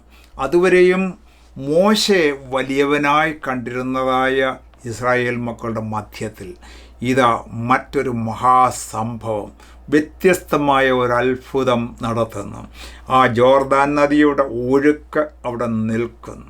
മുകളിൽ നിന്നും വരുന്നതായ വെള്ളം ചിറ പോലെ മേളിലോട്ട് ഇങ്ങനെ നിൽക്കുന്നു. അതിന് താഴെയുള്ളതായ വെള്ളം ചരിഞ്ഞ് കിടക്കുന്നത് കൊണ്ട് അത് ഒഴുകി ആ കടലിലേക്ക് പോകുന്നു. ആ ഉണങ്ങിയ നിലത്തിലൂടെ പോകുമ്പോൾ ഇതാ യോശുവ വലിയവനാണെന്ന് ജനങ്ങൾക്ക് മനസ്സിലാകും. ജനങ്ങളുടെ മധ്യത്തിൽ നിന്നെ ഞാൻ വലിയവനാക്കും, അതറിയിക്കുവാൻ വേണ്ടി കൂടെയാണ് ഇങ്ങനെ ചെയ്തത് എന്നുള്ളത് ദൈവത്തിൻ്റെ വചനത്തിൽ നിന്നും നമ്മൾക്ക് കാണുവാനായിട്ട് സാധിക്കുന്നു. ഈ കാര്യങ്ങളൊക്കെ ദൈവസന്നിധിയിൽ നിന്നും പ്രത്യേകിച്ച് ആലോചന പ്രാപിച്ചുകൊണ്ടാണ് ഈ ജോഷുവ ഓരോ കാര്യങ്ങൾ ചെയ്യുന്നത്, അല്ലാതെ തൻ്റെ സ്വന്തം ഇഷ്ടപ്രകാരം അല്ല എന്നുള്ളതാണ് അതിൻ്റെ പ്രത്യേകിച്ച് ഉള്ളതായ ഒരു പാഠം നമ്മൾ മനസ്സിലാക്കേണ്ടതായിട്ടുള്ളത്. നമ്മളുടെ ജീവിതത്തിലും ദൈവത്തോട് കൂടെയുള്ളതായ ആ പ്രൈവറ്റ് വിസിറ്റേഷൻ, ദൈവസന്നിധിയിൽ നമ്മൾ പേഴ്സണലായിട്ട് ചെയ്യുന്നതായ ആ ബന്ധമാണ് പബ്ലിക്കിൽ നമ്മളെ വലിയവരാക്കി തീർക്കുന്നത്. ആ സെയിം പ്രിൻസിപ്പിളാണ് ഇവിടെ നമ്മൾക്ക് ജോഷുവയുടെ ജീവിതത്തിൽ കാണുവാനായിട്ട് സാധിക്കുന്നത്. യോശുവയുടെ ജീവിതത്തിൽ ദൈവവുമായിട്ട് നേരിട്ട് സംസാരിച്ച് ദൈവത്തിൽ നിന്നും ആലോചന ഏറ്റെടുത്ത് ദൈവത്തോട് തൻ്റെ പ്രശ്നങ്ങളെ പറയുമ്പോൾ അതിൻ്റെ പരിഹാരം ദൈവം നൽകിക്കൊടുത്ത് അങ്ങനെ ഒരു പേഴ്സണൽ വിസിറ്റേഷൻസിൻ്റെ സ്വഭാവം എപ്പോഴും ഈ യോശുവയുടെ ജീവിതത്തിലുണ്ടായിരുന്നു, മോശയുടെ ജീവിതത്തിലും അതുണ്ടായിരുന്നു. അതുകൊണ്ടാണ് പബ്ലിക്കിൽ അവരെ വലിയ മനുഷ്യരാക്കി ദൈവത്തിന് തീർക്കുവാനായിട്ട് സാധിച്ചത്. നമ്മൾക്ക് മനസ്സിലാക്കുവാനായിട്ടുള്ളതായ ഒരു പാഠം ഇതാണ്. നമ്മളുടെയും ജീവിതത്തിൽ, നമ്മുടെ പേഴ്സണൽ ലൈഫിൽ പേഴ്സണലായിട്ട് ദൈവത്തോട് ബന്ധം പുലർത്തുന്നവർക്ക് മാത്രമേ പബ്ലിക്കിലും ദൈവത്തിന് വേണ്ടി വലിയ കാര്യങ്ങൾ ചെയ്യുവാനായിട്ട് സാധിക്കുകയുള്ളൂ എന്നാണ് ഈ യോശുവയുടെ ജീവിതം നമ്മൾക്ക് മനസ്സിലാക്കുവാനായിട്ട് സാധിക്കുന്നത്. ഇന്നലെ വരെ മോശ വലിയവനായിരുന്നു, ചെങ്കടൽ വിഭായിച്ചവൻ. എന്നാൽ കര കവിഞ്ഞൊഴുകുന്നതായ ഈ യോർദാൻ വറ്റിച്ചു കഴിയുമ്പോൾ അവിടെ ഈ ജനങ്ങളുടെ ഇടയിൽ അവൻ്റെ പേര് വലിയവനായി തീർന്നു എന്ന് നമുക്ക് കാണാനായിട്ട് സാധിക്കുന്നു. 4-ാം അധ്യായത്തിൻ്റെ 14-ും 15-ാമത്തെ വാക്യത്തിൽ അതൊന്നുകൂടെ കൺഫേം ചെയ്ത് പറഞ്ഞിരിക്കുകയാണ്. ഇവിടെ എന്താണ് പറയുന്നത്? യുദ്ധത്തിന് യെരിഹോ സമഭൂമിയിൽ കടന്നു. അന്ന് യഹോവ യോശുവയെ എല്ലാ ഇസ്രായേലിൻ്റെ മുമ്പാകെ വലിയവനാക്കി. അവർ മോശയെ ബഹുമാനിച്ചതുപോലെ അവനെയും അവൻ്റെ ആയുഷ്കാലം ഒക്കെയും ബഹുമാനിച്ചു എന്ന് ദൈവം പറഞ്ഞതായ വാക്ക് നിവർത്തിച്ചു എന്ന് നമ്മൾക്ക് കാണുവാനായിട്ട് സാധിക്കുന്നു. Price God. അപ്പോൾ ആ യോർദാൻ കടന്നതിന് ശേഷമായിട്ട് ആ തൊട്ടടുത്തുള്ളതായ സ്ഥലം ഗിൽഗാലാണ്. അവിടെ വെച്ച് മാറ്റിക്കളഞ്ഞു, ഉരുട്ടിക്കളഞ്ഞു എന്ന് പറഞ്ഞ് സ്മാരകമായിട്ട് 12 കല്ലെടുത്ത് വെച്ച് സ്മാരകമുണ്ടാക്കി ദൈവത്തെ സ്തുതിക്കുകയും വാഴ്ത്തുകയും ചെയ്യുന്നു. അതുമാത്രമല്ല, ഈ പുതിയ സ്ഥലത്തിലേക്ക്, വാഗ്ദത്ത ദേശത്തേക്ക് ജോർദാൻ കടന്ന് പ്രവേശിച്ചു കഴിഞ്ഞപ്പോൾ ആദ്യമായിട്ട് ചെയ്യുന്നതായ 2 കാര്യങ്ങളുണ്ട്. ഒന്ന്, ഈ പുരുഷപ്രജ എല്ലാം തന്നെ അവർ ഈ പരിച്ഛേദന ഏൽക്കണം എന്നുള്ളതായ കൽപ്പന അനുസരിച്ചു എന്ന് 5-ാം അധ്യായത്തിൻ്റെ 2-ാമത്തെ വാക്യത്തിൽ നമ്മൾക്ക് കാണുവാനായിട്ട് സാധിക്കുന്നു. ആ വാഗ്ദത്ത ദേശത്തെ പരിച്ഛേദന ഏൽക്കണം, അത് ദൈവത്തിൻ്റെ സന്നിധിയിൽ കൽപ്പനയായതാൽ അത് അനുസരിച്ചു എന്ന് കാണുന്നു. 5-ാം അധ്യായത്തിൻ്റെ 10-ാം വാക്യം നമ്മൾ നോക്കുമ്പോൾ അവിടെ നമുക്ക് കാണാനായിട്ട് സാധിക്കുന്നത് അവിടെ അവർ പെസഹ കഴിച്ചു എന്ന് നമുക്ക് കാണാനായിട്ട് സാധിക്കുന്നു. ദൈവത്തിൻ്റെ കൽപ്പനയാണ് എല്ലാ വർഷവും നിങ്ങൾ പെസഹ കഴിക്കണമെന്നുള്ളത്. എന്നാൽ ആ പെസഹ കഴിച്ച് വാഗ്ദത്ത ദേശത്ത് കാൽ ചവിട്ടിക്കഴിഞ്ഞപ്പോൾ ഗിൽഗാലിൽ വെച്ച് ആ സ്വർഗത്തിൽ നിന്നും അതുവരെയും അവരെ നടത്തിക്കൊണ്ടിരുന്നതായ ദിവസം തോറും കിട്ടിക്കൊണ്ടിരുന്നതായ മന്ന അന്ന് നിന്നുപോയി എന്ന് നമുക്ക് കാണാനായിട്ട് സാധിക്കുന്നു. ഇവിടെ കാരണം എന്താണ്? ദേശത്തുള്ളതായ വിളവുകൾ അവർ തന്നെ അധ്വാനിച്ച്, ഇനി നിങ്ങളുടെ കാര്യങ്ങൾ നിങ്ങൾ അധ്വാനിച്ച് നിങ്ങൾ ഭക്ഷിക്കണം എന്നുള്ളതാണ് ദൈവത്തിൻ്റെ വ്യവസ്ഥയായിട്ട് നമ്മൾക്ക് കാണുവാനായിട്ട് സാധിക്കും. 5-ാം അധ്യായത്തിൻ്റെ 13-ാമത്തെ വാക്യം നമ്മൾ നോക്കുമ്പോൾ അവിടെ മറ്റൊരു സംഭവം നമ്മൾക്ക് കാണാനായിട്ട് സാധിക്കുന്നു. ഇവിടെ യോശുവ യെരിഹോവിന് സമീപത്ത് ഇരിക്കുമ്പോൾ തല ഉയർത്തി നോക്കി. എന്താണ് കണ്ടത്? ഒരു ആൾ കയ്യിൽ വാൾ ഊരിപ്പിടിച്ചുകൊണ്ട് അവൻ്റെ നേരെ നിൽക്കുന്നത് കണ്ടു. യോശുവ അവൻ്റെ അടുക്കൽ ചെന്ന് അവനോട്, നീ ഞങ്ങളുടെ പക്ഷക്കാരനോ ശത്രുപക്ഷക്കാരനോ എന്ന് ചോദിച്ചു. അതിനെ അവൻ, അല്ല, ഞാൻ യഹോവയുടെ സൈന്യത്തിൻ്റെ അധിപതിയായി ഇപ്പോൾ വന്നിരിക്കുന്നു എന്ന് പറയുന്ന ആ ഒരു കാഴ്ചയാണ് അവന് ആദ്യ ദർശനത്തിൽ അവന് കൊടുക്കുന്നത്. അല്ലെങ്കിൽ ലിറ്ററലായിട്ട് യഹോവയുടെ ദൂതൻ അവന് പ്രത്യക്ഷനായി എന്ന് നമുക്ക് കാണാനായിട്ട് സാധിക്കുന്നു.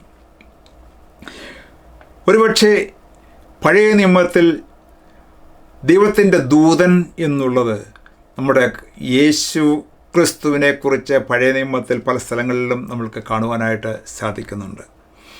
അപ്പോൾ അങ്ങനെ ആ ദൈവത്തിൻ്റെ ദൂതൻ ദൈവത്തിൻ്റെ കൽപ്പനയുമായിട്ട് അവൻ്റെ അടുക്കിലേക്ക് കടന്നു വന്നിരിക്കുകയാണ്. അവനെ ബലപ്പെടുത്തുവാൻ വേണ്ടി വാൾ ഉരിപ്പിടിച്ചുകൊണ്ട്, ഞാൻ നിന്നോട് കൂടെ ഉണ്ട് എന്ന് പറഞ്ഞുകൊണ്ട്, ഞാൻ ദൈവത്തിൻ്റെ സൈന്യത്തിൻ്റെ അധിപനാണ്, യുദ്ധം യഹോവയ്ക്കുള്ളതാണ് എന്നാണ് ദൈവത്തിൻ്റെ വചനം പറയുന്നത്. അപ്പോൾ നമ്മൾ യുദ്ധം ചെയ്താലും അവർ യുദ്ധം ചെയ്യുമ്പോഴും ദൈവത്തിൻ്റെ ദൂതന്മാർ നമ്മളുടെ കൂടെയുണ്ട് എന്നുള്ളത് ഒന്നുകൂടെ അഷ്വറൻസ് നൽകുവാൻ വേണ്ടിയാണ് ഇവിടെ ഈ ഒരു കാര്യം നടക്കുന്നത് എന്ന് നമ്മൾ മനസ്സിലാക്കണം. നമ്മളുടെ ജീവിതത്തിൽ നമ്മൾ മനസ്സിലാക്കേണ്ടതായ ഒരു കാര്യമുണ്ട്. നമ്മളുടെ ഈ മരുഭൂമി യാത്രയിൽ ദൃശ്യമായ ഒരു തലമുണ്ട്, അദൃശ്യമായ ഒരു തലമുണ്ട്.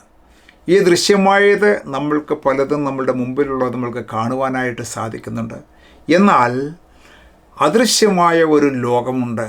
ആ ദൈവത്തിൻ്റെ ദൂതന്മാർ നമ്മെ പരിചരിക്കുവാൻ വേണ്ടി, നമ്മെ പ്രൊട്ടക്റ്റ് ചെയ്യുവാൻ വേണ്ടി, നമ്മെ സംരക്ഷിക്കുവാൻ വേണ്ടി നമ്മളുടെ ചുറ്റുപാടും ദൈവം നമ്മൾക്ക് വേണ്ടി നൽകി തന്നിട്ടുണ്ട് എന്ന് പുതിയ നിയമത്തിലും പല ഭാഗങ്ങളിൽ നമ്മൾക്ക് കാണുവാനായിട്ട് സാധിക്കും. അതിൽ നമ്മൾ വിശ്വസിക്കുകയും അദൃശ്യനായ ദൈവം നമ്മളെ തൻ്റെ വലയത്തിൽ നമ്മളെ സൂക്ഷിക്കുന്നു. അതോടൊപ്പം തന്നെ സാത്താനും ഒരു അദൃശ്യമായ വലയത്തിൽ അവൻ്റെ പ്രവൃത്തികൾ അങ്ങനെ ചെയ്തുകൊണ്ടിരിക്കുന്നു. അവൻ്റെ പരിപാടികളും ഒക്കെ നമ്മൾക്ക് പലപ്പോഴും മനസ്സിലാകത്തില്ല. കുരുക്കിൽ അകപ്പെടുത്തുവാൻ വേണ്ടി അവനും അവൻ്റെ ചരന്മാരും വളരെ പണി കഴിച്ചുകൊണ്ടിരിക്കുമ്പോൾ അതിനപ്പുറത്ത് ശക്തനായ നമ്മുടെ ദൈവം സർവശക്തനായിട്ട് നമ്മോട് കൂടെ ഉണ്ട് എന്നുള്ളതാണ് നമ്മളുടെ ജീവിതത്തിലെ ധൈര്യം എന്ന് പറയുന്നത്. ഈ യെരിഹോ പട്ടണം പിടിച്ചെടുക്കുന്നത് വിശ്വാസത്താലാണ് എന്ന് നമ്മൾ മനസ്സിലാക്കണം. അതായത് വിശ്വാസത്താലുള്ള പിടിച്ചെടുക്കലെന്ന് പറയുമ്പോൾ ഈ യെരിഹോ മതിൽ വളരെ ഉയരത്തിൽ കെട്ടിയിരിക്കുന്നതാണ്. അത് ബലവത്തായിട്ട് പണിതിരിക്കുന്നതാണ്. അത് അടച്ചു പൂട്ടിയിരിക്കുകയാണ്. അകത്തോട്ട് കയറുവാനായിട്ട് സാധ്യമാകുകയില്ല. അതുപോലെ തന്നെ രാഹാബിൻ്റെ വീട് ആ മതിലിൻ്റെ മുകളിലായിരിക്കുമ്പോൾ എത്രമാത്രം വീതിയും സ്ഥലവും ഒക്കെ ഉണ്ട് എന്നുള്ളത് നമ്മൾക്ക് ഇമാജിൻ ചെയ്യുവാനായിട്ട് സാധിക്കുന്നതാണല്ലോ. ദൈവത്തിൻ്റെ നിർദ്ദേശം എന്ന് പറയുമ്പോൾ ഇതാ ഇവർ ഗിൽഗാലിൽ പാളയമടിച്ചിരിക്കുകയാണ്. അതിന് തൊട്ടടുത്താണ് ഈ യെരിഹോ മതിലും അതിനകത്തുള്ളതായ പട്ടണവും എന്ന് നമ്മൾ മനസ്സിലാക്കണം. അവിടെ അടുത്ത യുദ്ധത്തിൻ്റെ തന്ത്രം, സ്ട്രാറ്റജി എന്ന് പറയുന്നത് ദൈവം യോശുവയ്ക്ക് വെളിപ്പെടുത്തി കൊടുത്തു. യോശുവ ജനങ്ങളെ, നേതാക്കന്മാരെയും ഗോത്രത്തലവന്മാരെയും ജനങ്ങളെയെല്ലാം അത് ഇൻഫോം ചെയ്തു. അതുപോലെ അനുസരിക്കുവാൻ വേണ്ടി വളരെ സ്ട്രിക്റ്റ് ആയിട്ടുള്ളതായ ഇൻസ്ട്രക്ഷൻസ് അവിടെ കൊടുക്കുന്നതായിട്ട് കാണുവാനായിട്ട് സാധിക്കുന്നു. ആദ്യം നിയമപ്പെട്ടകം തോളിൽ വഹിച്ചുകൊണ്ട് പുരോഹിതന്മാർ ആ കോട്ടയ്ക്ക് ചുറ്റുമായിട്ട് ഒരു ദിവസം ഒരു പ്രാവശ്യം വെച്ച് 6 ദിവസം ഇങ്ങനെ നടക്കണം. അതിനോട് ചേർന്ന് ആ പുരോഹിതന്മാരുടെ തൊട്ടുപുറകിലായിട്ട് ആയുധം ധരിച്ചതായ ആൾക്കാരും പുറകെ നടക്കണം. യാതൊരു ശബ്ദവും ഉണ്ടാക്കരുത് എന്നുള്ളതാണ് നിയമം അവർക്ക് കൊടുത്തത്. 6 ദിവസം, എല്ലാ ദിവസവും ഓരോ പ്രാവശ്യം വീതം എന്ന് പറയുമ്പോൾ അങ്ങനെ 6 പ്രാവശ്യം ചുറ്റി. എന്നാൽ 7-ാമത്തെ ദിവസം 7 പ്രാവശ്യം ആ പട്ടണത്തിൻ്റെ ആ കോട്ടയ്ക്ക് ചുറ്റും നടക്കണം എന്നുള്ളതാണ് ദൈവത്തിൻ്റെ കൽപ്പന. അങ്ങനെ അവർ ചെയ്തു. അങ്ങനെ 7 പ്രാവശ്യം ചുറ്റിക്കഴിയുമ്പോൾ ഇൻസ്ട്രക്ഷൻ എന്താണ്? പുരോഹിതന്മാർ കാഹളം ഊതണം. അപ്പോൾ ജനങ്ങൾ ആർപ്പിടണം. അപ്പോൾ മതിൽ വീഴും. അപ്പോൾ പട്ടണം പിടിച്ചടക്കണം. ഇതാണ് സ്ട്രാറ്റജി എന്ന് പറയുന്നത്. അങ്ങനെ സംഭവിച്ചതായിട്ടാണ് നാം കാണുന്നത്. ദൈവത്തിൻ്റെ ഈ ആലോചന ആദ്യമായിട്ട് കേൾക്കുമ്പോൾ ഇതെങ്ങനെ സാധിക്കും, അല്ലെങ്കിൽ സാത്താന്യ ആലോചനകൾ ഒരുപക്ഷെ ചിരിച്ചേക്കാം. എന്തോ ബുദ്ധിയില്ലാത്ത കാര്യമാണ് ഈ പറയുന്നത്, ചുറ്റും നടന്നു കഴിഞ്ഞാൽ മതിൽ വീഴുമോ എന്നുള്ളത്. എന്നാൽ ദൈവത്തിൻ്റെ മക്കളായി നമ്മൾക്കറിയാനായിട്ട് സാധിക്കും, അദൃശ്യ ലോകത്തിൽ പ്രവർത്തിക്കുന്നവനായ കർത്താവിൻ്റെ കരം പ്രവർത്തിച്ചാൽ യുദ്ധം നമ്മുടേതല്ല, യഹോവ നമ്മൾക്ക് വേണ്ടി യുദ്ധം ചെയ്യും. 6 പ്രാവശ്യം നടന്നിട്ടും ഒരു പൊട്ടൽ പോലും കാണാൻ സാധിച്ചില്ല എങ്കിൽ തന്നെയും 7-ാമത്തെ ദിവസം ആ മതിൽ വീഴുമെന്നുള്ളത് യോശുവയും കൂടെയുള്ളവരും വിശ്വസിച്ചത് കൊണ്ടാണ് അങ്ങനെ മുൻപോട്ട് പോവുകയും അത് പിടിച്ചെടുക്കുവാനായിട്ട് സാധിക്കുകയും ചെയ്തത്. നമ്മളുടെ ജീവിതത്തിൽ ചില പ്രാർത്ഥനാ വിഷയങ്ങൾ വരുമ്പോൾ ഇതുവരെയും സാധിക്കാത്തത് ഇനി എങ്ങനെ സാധിക്കുമെന്നുള്ളതായ ചോദ്യം വരുമ്പോൾ ഇത് ഓർക്കുക, ദൈവത്തിന് അസാധ്യമായിട്ടുള്ളത് ഒന്നും ഇല്ല. അവസാന നിമിഷത്തിലും ഒരു നിമിഷം കൊണ്ട് ദൈവത്തിന് ഏത് കാര്യങ്ങളും ചെയ്യുവാനായിട്ട് സാധിക്കും എന്നുള്ളത് നമ്മൾ വിശ്വസിക്കുകയാണ്. പലപ്പോഴും നമ്മളുടെ കൂട്ടലുകൾ തെറ്റുന്നതായ അവസരങ്ങളിലുണ്ട്. എന്നാൽ നമ്മുടെ കണക്കുകൂട്ടലുകൾ തെറ്റുന്നതാണ് എന്ന് മനസ്സിലാക്കിക്കൊണ്ട് ദൈവത്തിൽ പൂർണ്ണമായിട്ട് നമ്മൾ വിശ്വസിച്ചാൽ ദൈവത്തിന് വലിയ കാര്യങ്ങൾ നമുക്ക് വേണ്ടിയും ചെയ്യുവാനായിട്ട് സാധിക്കും. ആ മതിൽ താഴോട്ട് വീണു. രാഹാബിനെയും അവൾക്കുള്ള എല്ലാവരെയും ഫസ്റ്റ് പോയി രക്ഷിക്കുവാനായിട്ട് ജോഷുവ ഓർഡർ കൊടുത്തു. അവളെയും കുടുംബത്തെയും രക്ഷിച്ചു. ബാക്കിയുള്ളവരെയെല്ലാം കൊന്നുകളഞ്ഞതായിട്ടാണ് ഇവിടെ എഴുതിയിരിക്കുന്നത്. അവിടെ നമുക്ക് ഒരു കാര്യം മനസ്സിലാക്കാനായിട്ട് സാധിക്കുന്നത്, ഈ രാഹാബിൻ്റെ ജീവിതത്തിൽ എന്താണ് ദൈവം അവളെ അങ്ങനെ തിരഞ്ഞെടുത്തത് എന്ന് ചോദിച്ചാൽ, നമ്മൾക്ക് എപ്പോഴും മനസ്സിലാക്കാനുള്ള ഒരു കാര്യമുണ്ട്. ഏത് പാപിയായിരുന്നാൽ തന്നെയും ദൈവത്തിൻ്റെ സന്നിധിയിൽ അനുതാപത്തോടുകൂടെ കടന്നു വരുന്നവരെ ദൈവം കൈവിടാത്ത ദൈവമാണ് എന്നുള്ളത് പഴയ നിയമത്തിലും നമ്മൾക്ക് മനസ്സിലാക്കുവാനായിട്ട് സാധിക്കും.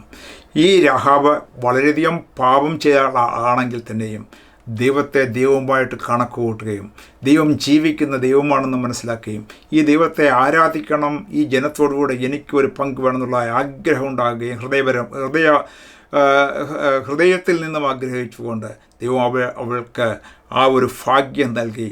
അതുമാത്രവുമല്ല, കർത്താവായ യേശു ക്രിസ്തുവിൻ്റെ ആ ജനന പരമ്പരയിൽ അവളുടെ ലിസ്റ്റ് കൂടെ എഴുതുവാൻ ദൈവത്തിന് പ്രസാദം തോന്നി എന്നുള്ളതാണ് നമ്മൾക്ക് ഇവിടെ നിന്ന് മനസ്സിലാക്കുവാനായിട്ട് സാധിക്കേണ്ടത്. പ്രൈസ് ഗോഡ്, സ്തോത്രം. ഇവിടെ ഈ യെരിഹോ പട്ടണം പിടിച്ചടക്കുമ്പോൾ അതിലെ പൊന്നും വിശേഷ വസ്തുക്കൾ ഒക്കെ ശബദാർപ്പിതമാക്കി ആ കാര്യങ്ങളൊക്കെ ആദ്യം കിട്ടുന്നതായ ഈ കാര്യം, ഈ യെരിഹോവിലുള്ളത് നിങ്ങൾ മാറ്റിവെക്കണം, അതിലൊന്നും എടുക്കരുത് എന്നുള്ള ദൈവത്തിൻ്റെ കൽപ്പനയായിരുന്നു. ശബദാർപ്പിതമായിട്ട് അതെല്ലാം വെള്ളി, പൊന്ന്, വിശേഷ വസ്ത്രങ്ങൾ ഒക്കെ ആലയത്തിൻ്റെ പണിക്ക് വേണ്ടിയും ആലയത്തിന് വേണ്ടിയും മാറ്റിവെക്കണം എന്നുള്ള ദൈവത്തിൻ്റെ കൽപ്പനയായിരുന്നു. എന്നാൽ ചാപ്റ്റർ 7 നമ്മൾ കടന്നു വരുമ്പോൾ ഇവിടെ അവിടെ ഒരു ഫെയിലിയർ, ഒരു തെറ്റ് കാണുന്നു. ഒരു മനുഷ്യൻ്റെ തെറ്റ്. ആഖാൻ എന്ന് പറയുന്നതായ ഒരു മനുഷ്യൻ ഒരു തെറ്റ് ചെയ്തു. എന്നാൽ അവൻ ആരോടും പറയുന്നില്ല. അവൻ വളരെ സീക്രട്ടായിട്ടാണ് അത് സൂക്ഷിക്കുന്നു. അടുത്ത ദിവസം അടുത്ത പട്ടണത്തിലേക്ക് അവർ ഈ യുദ്ധത്തിന് പോവുകയാണ്. അതായത് 7-ാം അധ്യായത്തിൻ്റെ 2-ാമത്തെ വാക്യം നമ്മൾ നോക്കുമ്പോൾ അവിടെ ഇങ്ങനെയാണ് കാണുന്നത്. യോശുവ യെരിഹോവിൽ നിന്ന് ബഥേലിന് കിഴക്ക് ബേഥാവിൻ്റെ സമീപത്തുള്ള ഹായിലേക്ക് ആളുകളെ അയച്ചു. അവരോട് നിങ്ങൾ ചെന്ന് ദേശം ഒറ്റുനോക്കുവീനെന്ന് പറഞ്ഞു. ഹായിയെ ഒറ്റുനോക്കി യോശുവയുടെ അടുക്കൽ മടങ്ങിയെന്ന് അവരോട് ജനം എല്ലാം പോകണമെന്നില്ല. ഹായിയെ ജയിച്ചടക്കുവാൻ 2000-ഓ 3000-ഓ പോയാൽ മതി എന്ന് പറയുകയുണ്ടായി. അപ്പോൾ അവരുടെ ഇവാലുവേഷൻ അനുസരിച്ച് 2000-ഓ 3000-ഓ പേര് പോയാൽ ഈ ഹായിയെ നിഷ്പ്രയാസം തോൽപ്പിക്കുവാനായിട്ട് സാധിക്കും എന്ന് അവരുടെ എസ്റ്റിമേറ്റ് മാനുഷികമായി പറഞ്ഞുകൊണ്ട് ഈ ജോഷുവയുടെ അടുത്തേക്ക് കടന്നു വരുന്നു. ജോഷുവ അത് കേട്ട് മാനുഷികമായിട്ട് ദൈവത്തോട് ആലോചന അവിടെ ചോദിക്കുന്നതിനുള്ളതായ കാര്യം നമുക്ക് കാണുവാനായിട്ട് സാധിക്കുന്നില്ല. അങ്ങനെ മനുഷ്യബുദ്ധിയിൽ മുൻപോട്ട് പോയി ഹായിലേക്ക് കടന്നു ചെല്ലുന്നു.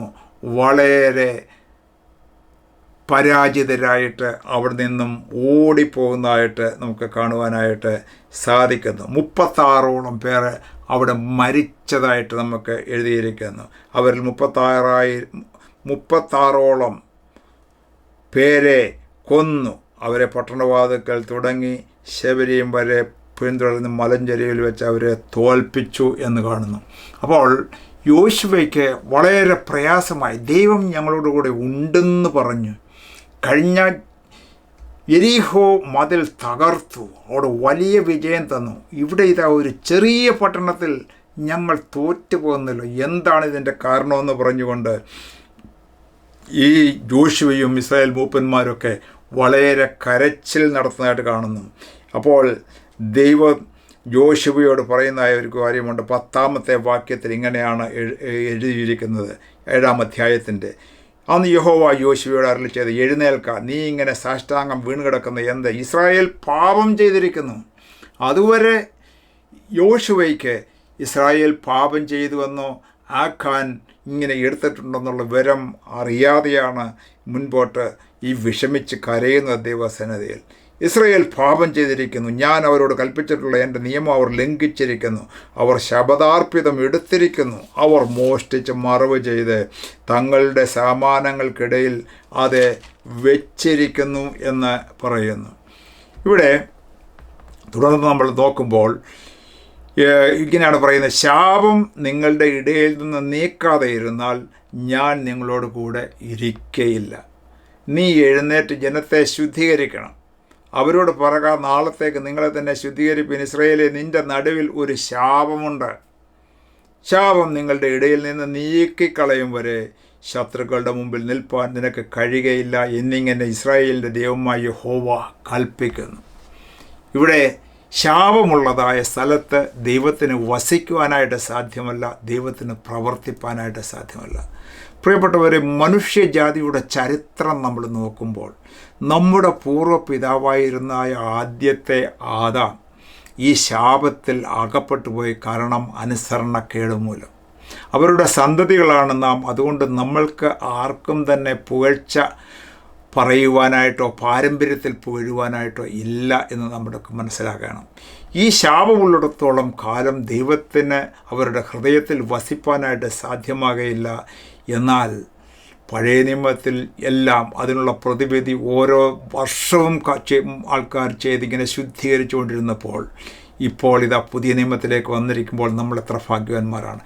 ഈ മനുഷ്യജാതിയുടെ ഈ ശാപത്തെ മുഴുവൻ ദൈവത്തിൽ നിന്നും അകറ്റിയിരുന്ന, ദൈവത്തിന് പ്രവർത്തിപ്പാനായിട്ട് തടസ്സമായിരുന്നതായ ഈ സകല ശാപത്തെയും പാപത്തെയും ദൈവപുത്രനായ യേശുവിൻ്റെ പാപമില്ലാത്ത ശരീരത്തിലേക്ക് വഹിച്ചുകൊണ്ട് ഈ കാൽവറി ക്രൂശിൽ സാത്താൻ്റെ ബന്ധനങ്ങളെ തകർത്ത് നമ്മളെ സ്വതന്ത്രരാക്കി തീർന്നപ്പോൾ നമ്മളെ ശുദ്ധീകരിച്ചു.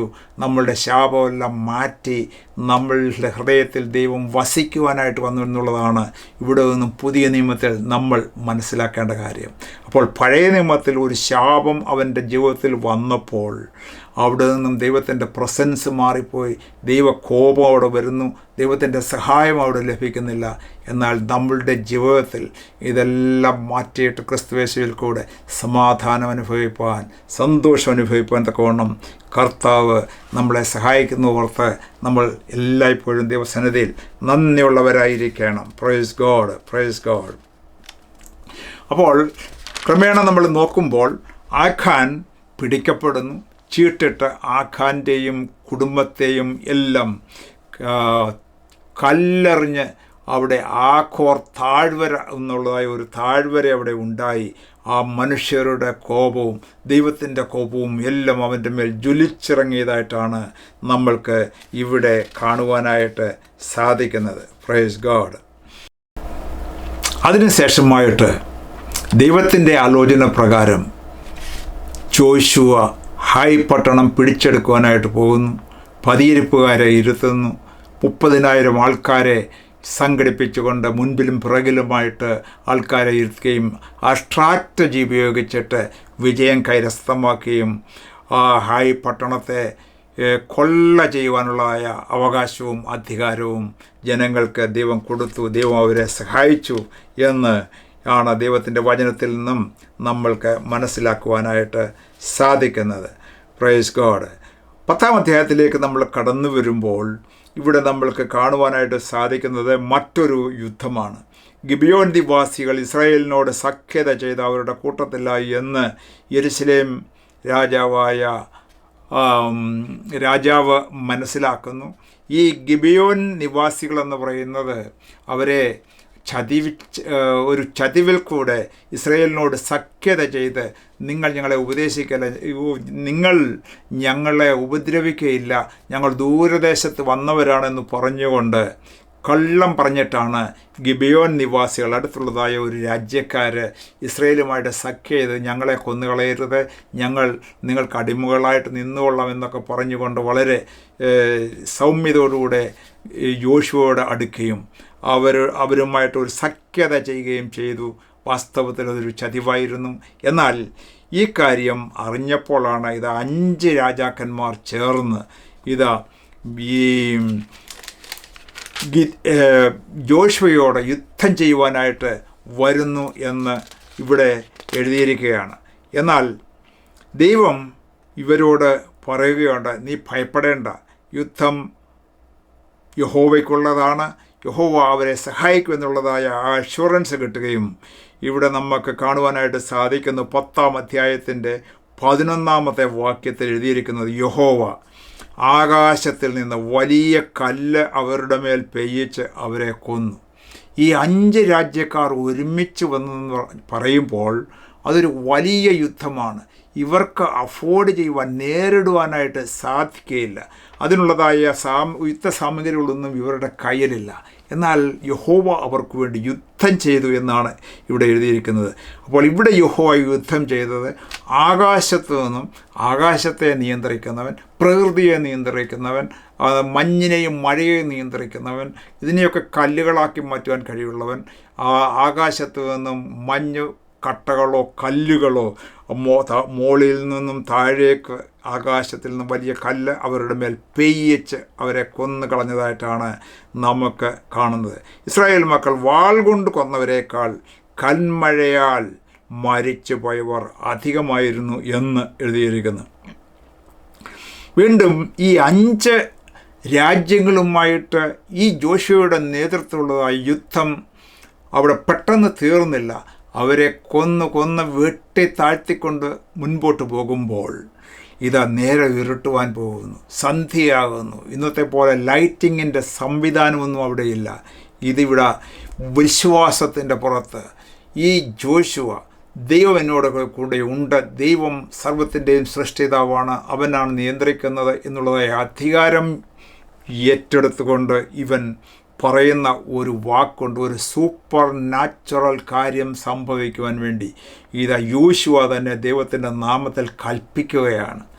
അതിങ്ങനെയാണ് എഴുതിയിരിക്കുന്നത്, ഇസ്രായേൽ മക്കൾ കേൾക്കെ, ജനങ്ങൾ കേൾക്കെയാണ് പറയുന്നത്. ഇത് സംഭവിച്ചില്ലെങ്കിൽ പിന്നെ നാണംകേടാണ്. എന്നാൽ സംഭവിക്കുന്നുള്ളതായ പൂർണ്ണമായ ധൈര്യമുള്ളത് കൊണ്ടാണ് ജോഷുവ ഉറക്കെ, ഇസ്രായേൽ മക്കൾ കേൾക്കെ, സൂര്യ നീ ഗിബിയോനിലും, ചന്ദ്ര നീ അയ്യലോൻ താഴ്വരയിലും നിൽക്ക എന്ന് പറഞ്ഞു. ജനം തങ്ങളുടെ ശത്രുക്കളോട് പ്രതികാരം ചെയ്യുവോളം സൂര്യൻ അവിടെ നിന്നു, ചന്ദ്രനും നിശ്ചലമായി. ശൂരന്മാരുടെ പുസ്തകത്തിൽ അങ്ങനെ എഴുതിയിരിക്കുന്നുവല്ലോ. ഇങ്ങനെ സൂര്യൻ ആകാശമധ്യേ ഒരു ദിവസം മുഴുവൻ അസ്തമിക്കാതെ നിന്നു. യഹോവ ഒരു മനുഷ്യൻ്റെ വാക്ക് കേട്ടനുസരിച്ച ആ ദിവസം പോലെ ഒരു ദിവസം അതിന് മുൻപും പിൻപും ഉണ്ടായിട്ടില്ല എന്നാണ് ജോഷുവയെക്കുറിച്ച്, തൻ്റെ ദാസനെക്കുറിച്ച് ഈ വചനത്തിൽ പരിശുദ്ധാത്മാവ് എഴുതിയിരിക്കുന്നത്. ഒരു പക്ഷേ ഇന്നത്തെ ശാസ്ത്രീയ ലോകത്തിൽ നമ്മൾക്ക് കുറെ കൂടെ മനസ്സിലാകും എങ്ങനെയാണ് സൂര്യൻ നിൽക്കുന്നത്, ചന്ദ്രൻ എങ്ങനെയാണ് ഓടിക്കൊണ്ടിരിക്കുന്നത്, ഈ ഭൂമി എങ്ങനെയാണ് കറങ്ങിക്കൊണ്ടിരിക്കുന്നത് എന്നൊക്കെയുള്ളതായ കാര്യം. ഇതൊക്കെ എങ്ങനെയാണ് സംഭവിക്കുന്നത്, ഇതൊക്കെ എങ്ങനെയാണ് നിശ്ചലമായിട്ട് അതിൻ്റെ ഭ്രമണ പദത്തിൽ നിശ്ചലമായി ഒരു ദിവസം നിൽക്കുവാനായിട്ട് സാധിക്കുന്നത്.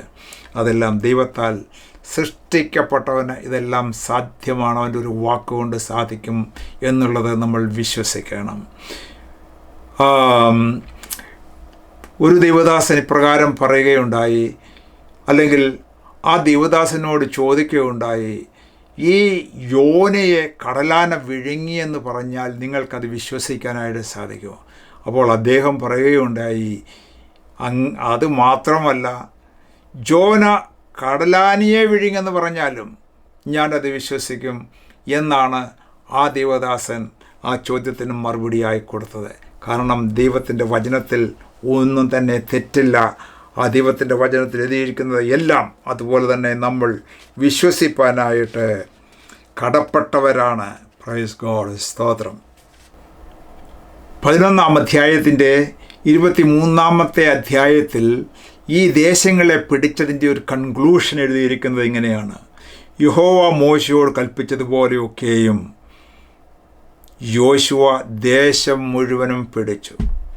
യോശുവ അതിനെ ഇസ്രായേലിന് ഗോത്രവിഭാഗപ്രകാരം ഭാഗിച്ചു കൊടുത്തു. ഇങ്ങനെ യുദ്ധം തീർന്നു, ദേശത്തിന് സ്വസ്ഥത വന്നു എന്നാണ് ഈ 11-ാം അധ്യായത്തിൽ എഴുതി തീർത്തിരിക്കുന്നത്.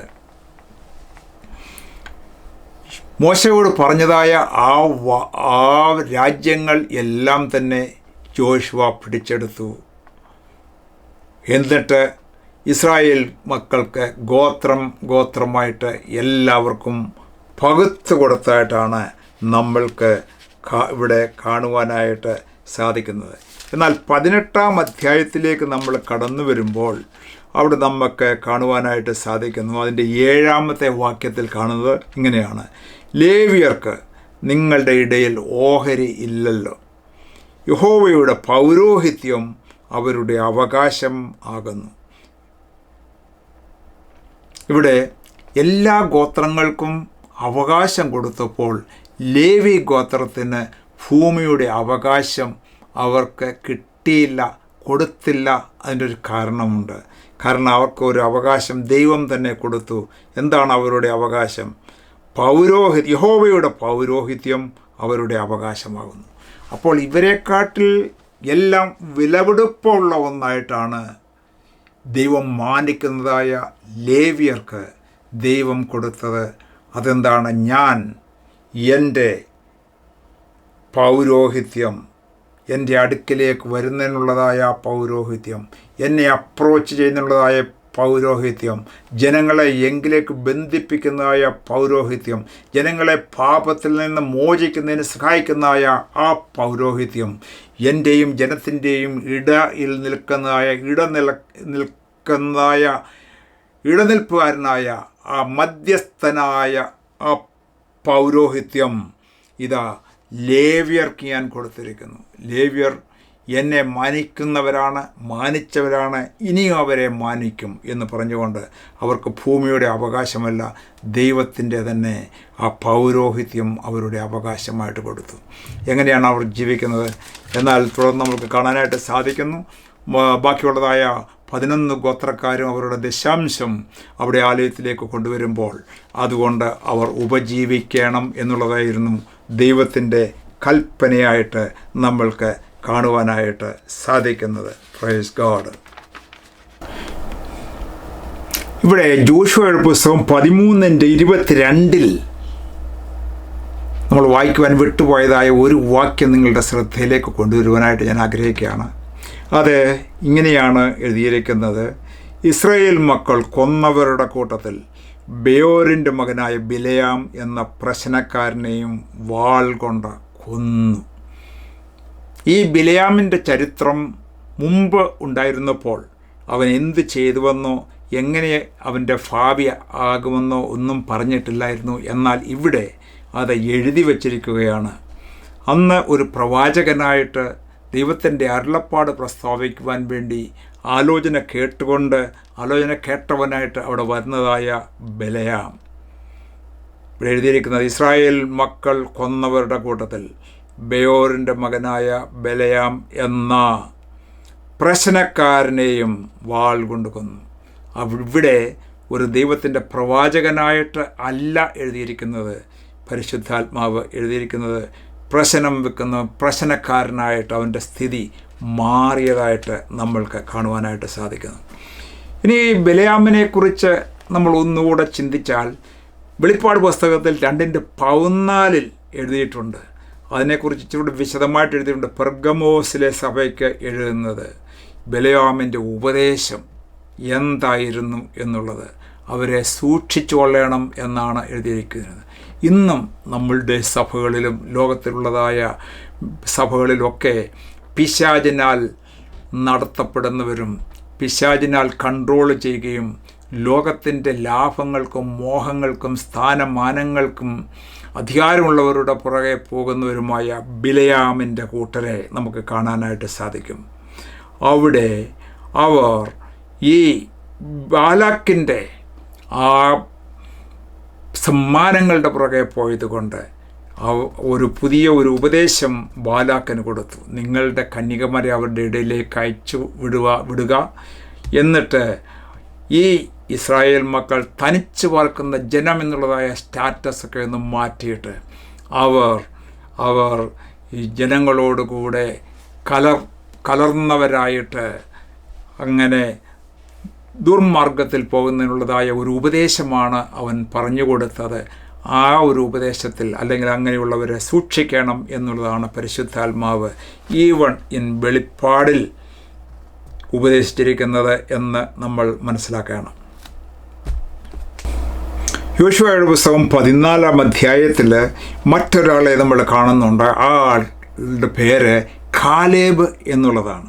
ഈ കാലേബിനെ സംബന്ധിച്ച് നമ്മൾ നോക്കുമ്പോൾ നമ്മൾ നേരത്തെ പഠിച്ചതാണ്, ഈ മരുഭൂമിയിലേക്ക് മോശയുടെ നേതൃത്വത്തിൽ ജനങ്ങളെല്ലാവരും കടന്നു വന്നപ്പോൾ 12 പേരെ ഗോത്രത്തിൽ നിന്നും ഓരോരുത്തരെ വീതം 12 പേരെ അയച്ച കൂട്ടത്തിൽ ഈ കാലേബും ജോഷുവയും ഉണ്ടായിരുന്നു എന്ന് നമ്മൾക്ക് മനസ്സിലാക്കുന്നു.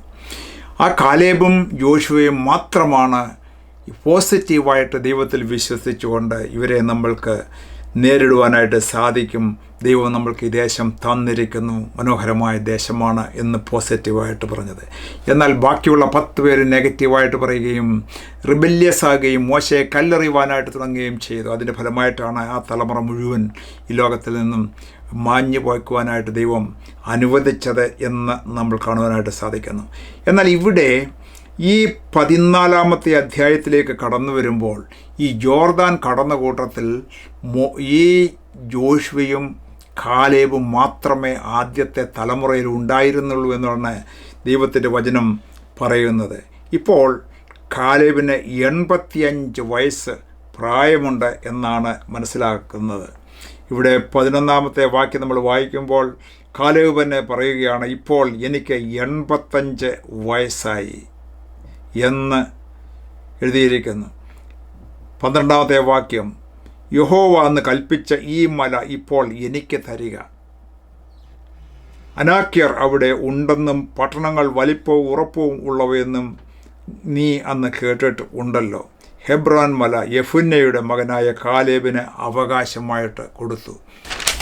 ഒടുവിലത്തെ അധ്യായമായ 24-ലേക്ക് നമ്മൾ 23, 24 എന്ന അധ്യായങ്ങളിലേക്ക് നമ്മൾ കടന്നു വരുമ്പോൾ അവിടെ നമ്മൾക്ക് കാണാനായിട്ട് സാധിക്കുന്നത് ഈ യഹോവയുടെ പ്രവൃത്തിയെ തികച്ചതായ ജോഷുവ ഈ സ്ഥലങ്ങളൊക്കെ പിടിച്ചെടുത്തു, യോർദാൻ കടന്നു, ജനങ്ങൾക്ക് എല്ലാം വിഭാഗിച്ചു കൊടുത്തതായ ജോഷുവ തൻ്റെ ജനത്തെ ധൈര്യപ്പെടുത്തുന്നു, ബലപ്പെടുത്തുന്നു, ഉപദേശിക്കുന്നു, അനുഗ്രഹിക്കുന്നു. അതാണ് നമ്മൾക്ക് കാണാനായിട്ട് സാധിക്കുന്നത്. 23:11 ജോഷുവ പറയുന്നത് ഇങ്ങനെയാണ്, നിങ്ങളുടെ ദൈവമായ യഹോവയെ സ്നേഹിപ്പാൻ പൂർണ്ണ മനസ്സോടെ ഏറ്റവും ജാഗ്രതയായിരിപ്പീൻ എന്നാണ് ജോഷുവ പറയുന്നത്. നിങ്ങളുടെ ദൈവമായ യഹോവയെ സ്നേഹിപ്പാൻ പൂർണ്ണ മനസ്സോടെ ഏറ്റവും ജാഗ്രതയായിരിപ്പീൻ. ഒരിക്കലും മിസ്റ്റേക്ക് ചെയ്യുവാൻ അവസരം കൊടുക്കരുത്, മറന്നുപോയി എന്ന് പറയരുത്, ഡിലേ വരുത്തരുത്, അല്ലെങ്കിൽ കേട്ടില്ല എന്ന് പറയരുത്, അല്ലെങ്കിൽ അറിഞ്ഞില്ല എന്ന് പറയരുത്. അതിന് എല്ലായ്പ്പോഴും ജാഗ്രതയായിരിപ്പീൻ എന്നാണ് പറയുന്നത്. 9-ാമത്തെ വാക്യം വായിക്കുമ്പോൾ, ഒരു മനുഷ്യന് ഇന്നുവരെ നിങ്ങളുടെ മുമ്പിൽ നിൽപ്പാൻ കഴിഞ്ഞിട്ടില്ല. നിങ്ങളുടെ ദൈവമായ യഹോവ നിങ്ങൾക്ക് വാഗ്ദാനം ചെയ്തതുപോലെ താൻ തന്നെ നിങ്ങൾക്ക് വേണ്ടി യുദ്ധം ചെയ്തതുകൊണ്ട് നിങ്ങളിൽ ഒരുത്തൻ 1000 പേരെ ഓടിച്ചിരിക്കുന്നു. ദൈവമാണ് യുദ്ധം ചെയ്തത്. 1000 പേരെ ഓടിക്കുവാൻ തക്ക ബലം ദൈവം നമ്മളിൽ ഒരുത്തന് നൽകി തന്നു. ദൈവമാണ് യുദ്ധം ചെയ്തത്. ഇന്ന് വരെ ഒരു മനുഷ്യനും നമ്മുടെ മുമ്പിൽ നിൽക്കുവാനായിട്ട് സാധിച്ചിട്ടില്ല എന്നുള്ള കാര്യം ഓർപ്പിച്ചുകൊണ്ട് ഈ ജോഷുവ ജനത്തെ ധൈര്യപ്പെടുത്തുകയാണ്. ഒടുവിലായിട്ട് 23:14 താനൊരു കൺക്ലൂഷൻ പറയുകയാണ്. തൻ്റെ മരണത്തെ ഉദ്ദേശിച്ചുകൊണ്ടാണ് പറയുന്നത്. എന്താണത്? ഇതാ ഞാൻ ഇന്ന് സകല ഭൂവാസികളുടെയും വഴിയായി പോകുന്നു. നിങ്ങളുടെ ദൈവമായ യഹോവ നിങ്ങളെക്കുറിച്ച് അരുളി ചെയ്തിട്ടുള്ള നന്മകളിലും ഒന്നിനും വീഴ്ച വന്നിട്ടില്ലെന്ന് നിങ്ങൾക്ക് പൂർണ്ണ ഹൃദയത്തിലും പൂർണ്ണ മനസ്സിലും ബോധമായിരിക്കുന്നു. സകലവും നിങ്ങൾക്ക് സംഭവിച്ചു, ഒന്നിനും വീഴ്ച വന്നിട്ടില്ല. ഇതുവരെയും ഒന്നിനും വീഴ്ച വരുത്താതെ ദൈവം എന്നെ ഏൽപ്പിച്ചതായ ശുശ്രൂഷ ചെയ്തതുകൊണ്ട് ആ അഭിഷേകത്തിൻ്റെ ബലത്തോടുകൂടെ ഞാനിതെല്ലാം ചെയ്തു തീർത്തിരിക്കുന്നു. എന്നിട്ട് 14-ാം അധ്യായത്തിൽ പറയുകയാണ്, എൻ്റെ ശുശ്രൂഷ തീർന്നതിന് ശേഷമായിട്ട് ഇനി അടുത്ത സ്റ്റേജ് എന്താണ്? ഇതാ ഞാൻ ഇന്ന് സകല ഭൂവാസികളുടെയും വഴിയായി പോകുന്നു. എനിക്ക് നിത്യതയിലേക്ക് പോകുന്നുള്ളതായ സമയം ആയിരിക്കുന്നു. എല്ലാവർക്കും ഒരു നിത്യതയുണ്ട്, അവിടേക്കും പോകുവാൻ ഞാൻ ഒരുക്കമായിരിക്കുന്നു എന്നാണ് പറയുന്നത്. വീണ്ടും അതിൻ്റെ 16-ാമത്തെ വാക്യം, 24-ന്റെ 16-ാമത്തെ വാക്യം, ആരെ സേവിക്കും എന്ന് ഇന്ന് തിരഞ്ഞെടുത്തുകൊള്ളുവീൻ. ഞാനും എൻ്റെ കുടുംബവുമോ ഞങ്ങൾ യഹോവയെ സേവിക്കും. അതിന് ജനം ഉത്തരം പറഞ്ഞത്, യഹോവയെ ഉപേക്ഷിച്ച് അന്യദൈവങ്ങളെ സേവിപ്പാൻ ഞങ്ങൾക്ക് സംഗതി വരരുതേ. ഞങ്ങളെയും ഞങ്ങളുടെ പിതാക്കന്മാരെയും അടിമയുടെ ഇസ്രായേലിൽ നിന്ന് പുറപ്പെടുവിച്ച ഞങ്ങൾ കാണുക വലിയ അടയാളങ്ങൾ പ്രവർത്തിക്കുകയും ഞങ്ങൾ ചെയ്ത എല്ലാ വഴികളിലും ഞങ്ങൾ കടന്നുപോയ സകല ജാതികളുടെ ഇടയിൽ ഞങ്ങളെ രക്ഷിക്കുകയും ചെയ്ത ഞങ്ങളുടെ ദൈവമായ യഹോവ തന്നെ അല്ലയോ എന്ന് പറഞ്ഞുകൊണ്ട് ജനങ്ങൾ ആമേൻ പറഞ്ഞുകൊണ്ട് യഹോവയെ ഞാനും എൻ്റെ കുടുംബവും സേവിക്കും എന്ന് പറഞ്ഞുകൊണ്ടാണ് തൻ്റെ വാക്കുകളെ ഇവിടെ അവസാനിപ്പിക്കുന്നത്. ഒടുവിലായിട്ട് തൻ്റെ അവസാന കാര്യത്തെക്കുറിച്ച് അതിൻ്റെ 29-ാമത്തെ വാക്യത്തിൽ എഴുതിയിരിക്കുന്നത് ഇങ്ങനെയാണ്: അതിൻ്റെ ശേഷം യഹോവയുടെ ദാസനായി നൂൻ്റെ മകനായ യോശുവ 110 വയസ്സുള്ളവനായി മരിച്ചു. അവനെ എബ്രയീം പർവ്വതത്തിലുള്ളതായ തിമ്നാത്ത് സെരഹിൽ ഗായിസ് മലയുടെ വടക്കുവശത്ത് അവൻ്റെ അവകാശ ഭൂമിയിൽ അടക്കം ചെയ്തു. അപ്പോൾ 110 വയസ്സ് ഉള്ളവനായിട്ട് ജോഷുവ മരിച്ചു എന്ന് ഈ പുസ്തകത്തിൻ്റെ ഒടുവിൽ എഴുതി ചേർത്തിരിക്കുകയാണ്. പിന്നീട് 110 വയസ്സ്, 50-ാമത്തെ വയസ്സ് മുതൽ താൻ ശുശ്രൂഷ ചെയ്തതാണ്. 40 വർഷം 5 4 9 90-ാമത്തെ വയസ്സ് വരെ ആ മരുഭൂമിയിൽ മോശയോടുകൂടെ ചെലവഴിച്ചു. അതിനുശേഷമായിട്ട് ശുശ്രൂഷ ഏറ്റെടുത്തു. ജോർദാൻ വറ്റിക്കുവാൻ ദൈവം അത്ഭുതം ചെയ്തു. മോശയെപ്പോലെ ഒരു വലിയ മനുഷ്യനാക്കി തീർത്തു. ദൈവം തൻ്റെ ജീവിതത്തിൽ ജോഷുവയുടെ പുസ്തകം 1-ാം അധ്യായത്തിൽ പറഞ്ഞിരിക്കുന്ന പോലെ, ഞാൻ നിന്നോട് കൂടെയിരിക്കും. മോശയെ വലിയവനാക്കിയതുപോലെ ഞാൻ നിന്നെയും വലിയവനാക്കും, ജനങ്ങളുടെ മധ്യത്തിൽ വലിയവനാക്കി കാണിക്കും എന്ന് പറഞ്ഞുകൊണ്ട് ആ പറഞ്ഞ വാക്കുകളെല്ലാം നിവർത്തിയാക്കി. ദൈവം കൽപ്പിച്ചതുപോലെ യുദ്ധങ്ങൾ നയിച്ചു. ദൈവം യുദ്ധം ചെയ്യുന്നുള്ളതായ അവസരങ്ങൾ കൊടുത്തു. ദൈവത്തിന് മഹത്വം കൊടുത്തു. അതുമാത്രമല്ല, ദൈവം അബ്രഹാമിന് വാഗ്ദത്തം കൊടുത്തതായ ആ ദേശങ്ങളെല്ലാം വിശ്വാസത്താൽ യുദ്ധം ചെയ്ത് പിടിച്ചെടുത്തിട്ട് ഇതാ ഗോത്രങ്ങൾക്ക് 12 ഗോത്രങ്ങൾക്ക് പകുത്തു കൊടുത്ത് ഒരു രാഷ്ട്രം രൂപീകരിച്ച് ഇതാ ജനത്തിന് സ്വസ്ഥത നൽകി മിസ്രൈമിൻ്റെ നിന്ദയെ ഉരുട്ടിക്കളഞ്ഞ് ഒരു സ്വതന്ത്ര രാജ്യമാക്കി തീർക്കുവാൻ, ഒരു തനിച്ച് പാർക്കുന്ന ജനമായി തീർക്കുവാൻ വേണ്ടി ആഹ്വാനം ചെയ്തുകൊണ്ട് ഇതാ ഈ വലിയ വിശ്വാസവീരനായ ജോഷുവ ഈ ലോകത്തിൽ നിന്നും നിത്യതയിലേക്ക് കടന്നുപോയ ചരിത്രം എത്ര മനോഹരമാണ്. നമ്മളുടെയും ജീവിതത്തിൽ കർത്താവ് ഏൽപ്പിക്കുന്ന കാര്യങ്ങളൊക്കെയും മനോഹരമായി ചെയ്യുവാൻ തക്കവണ്ണം കർത്താവ് ഇട നൽകുമാറാകട്ടെ. യഹോവയുടെ വചനങ്ങളെ അങ്ങോട്ടോ ഇങ്ങോട്ടോ മാറാതെ വിശ്വസിച്ച് മുൻപോട്ട് പോകുന്നുവെങ്കിൽ ഈ ജോഷുവയെ പോലെ നമ്മെയും ദൈവം നടത്തുവാൻ തക്കവണ്ണം വിശ്വസ്തനാണ് എന്നുള്ളതാണ് ഈ ബുക്കിൽ നിന്നും നമ്മൾക്ക് മനസ്സിലാക്കുവാനായിട്ട് സാധിക്കുന്നത്. ഇന്ന് നമ്മൾ ലെസൺ നമ്പർ 13 പഠിച്ചത്. ജോഷുവയുടെ പുസ്തകമാണ് പഠിച്ചത്. 24 അധ്യായങ്ങൾ നമ്മൾ ചില മിനിറ്റുകൾ കൊണ്ട് ഓടിച്ചു പോയി പഠിച്ചു. എന്നാൽ തുടർന്നുള്ളതായ ദിവസങ്ങളിലൊക്കെ ഇത് വായിക്കുമ്പോൾ ഇതിൻ്റെ ഡീറ്റെയിൽസ് മനസ്സിലാക്കുവാനായിട്ട് കർത്താവ് നമ്മളെ ഓരോരുത്തരെയും സഹായിക്കട്ടെ. അടുത്ത ആഴ്ച നമ്മൾ ലെസൺ നമ്പർ 14 ആയിരിക്കും നമ്മൾ പഠിക്കുവാനായിട്ട് പോകുന്നത്. അത് ന്യായാധിപന്മാരുടെ പുസ്തകം ആയിരിക്കും. കഴിയുമെങ്കിൽ വായിക്കുക. അപ്പോൾ നമ്മൾക്ക് കുറച്ചുകൂടെ മനസ്സിലാക്കുവാനായിട്ട് സാധിക്കും. കർത്താവ് നമ്മളെ എല്ലാവരെയും സഹായിക്കട്ടെ. നിങ്ങൾക്ക് താല്പര്യമെങ്കിൽ മറ്റുള്ളവർക്കും ഷെയർ ചെയ്ത് ദൈവത്തിൻ്റെ വചനം ധ്യാനിപ്പാനും പഠിക്കുവാനുമായിട്ട് ഉത്സാഹിപ്പിക്കുക. Thank you very much. God bless U.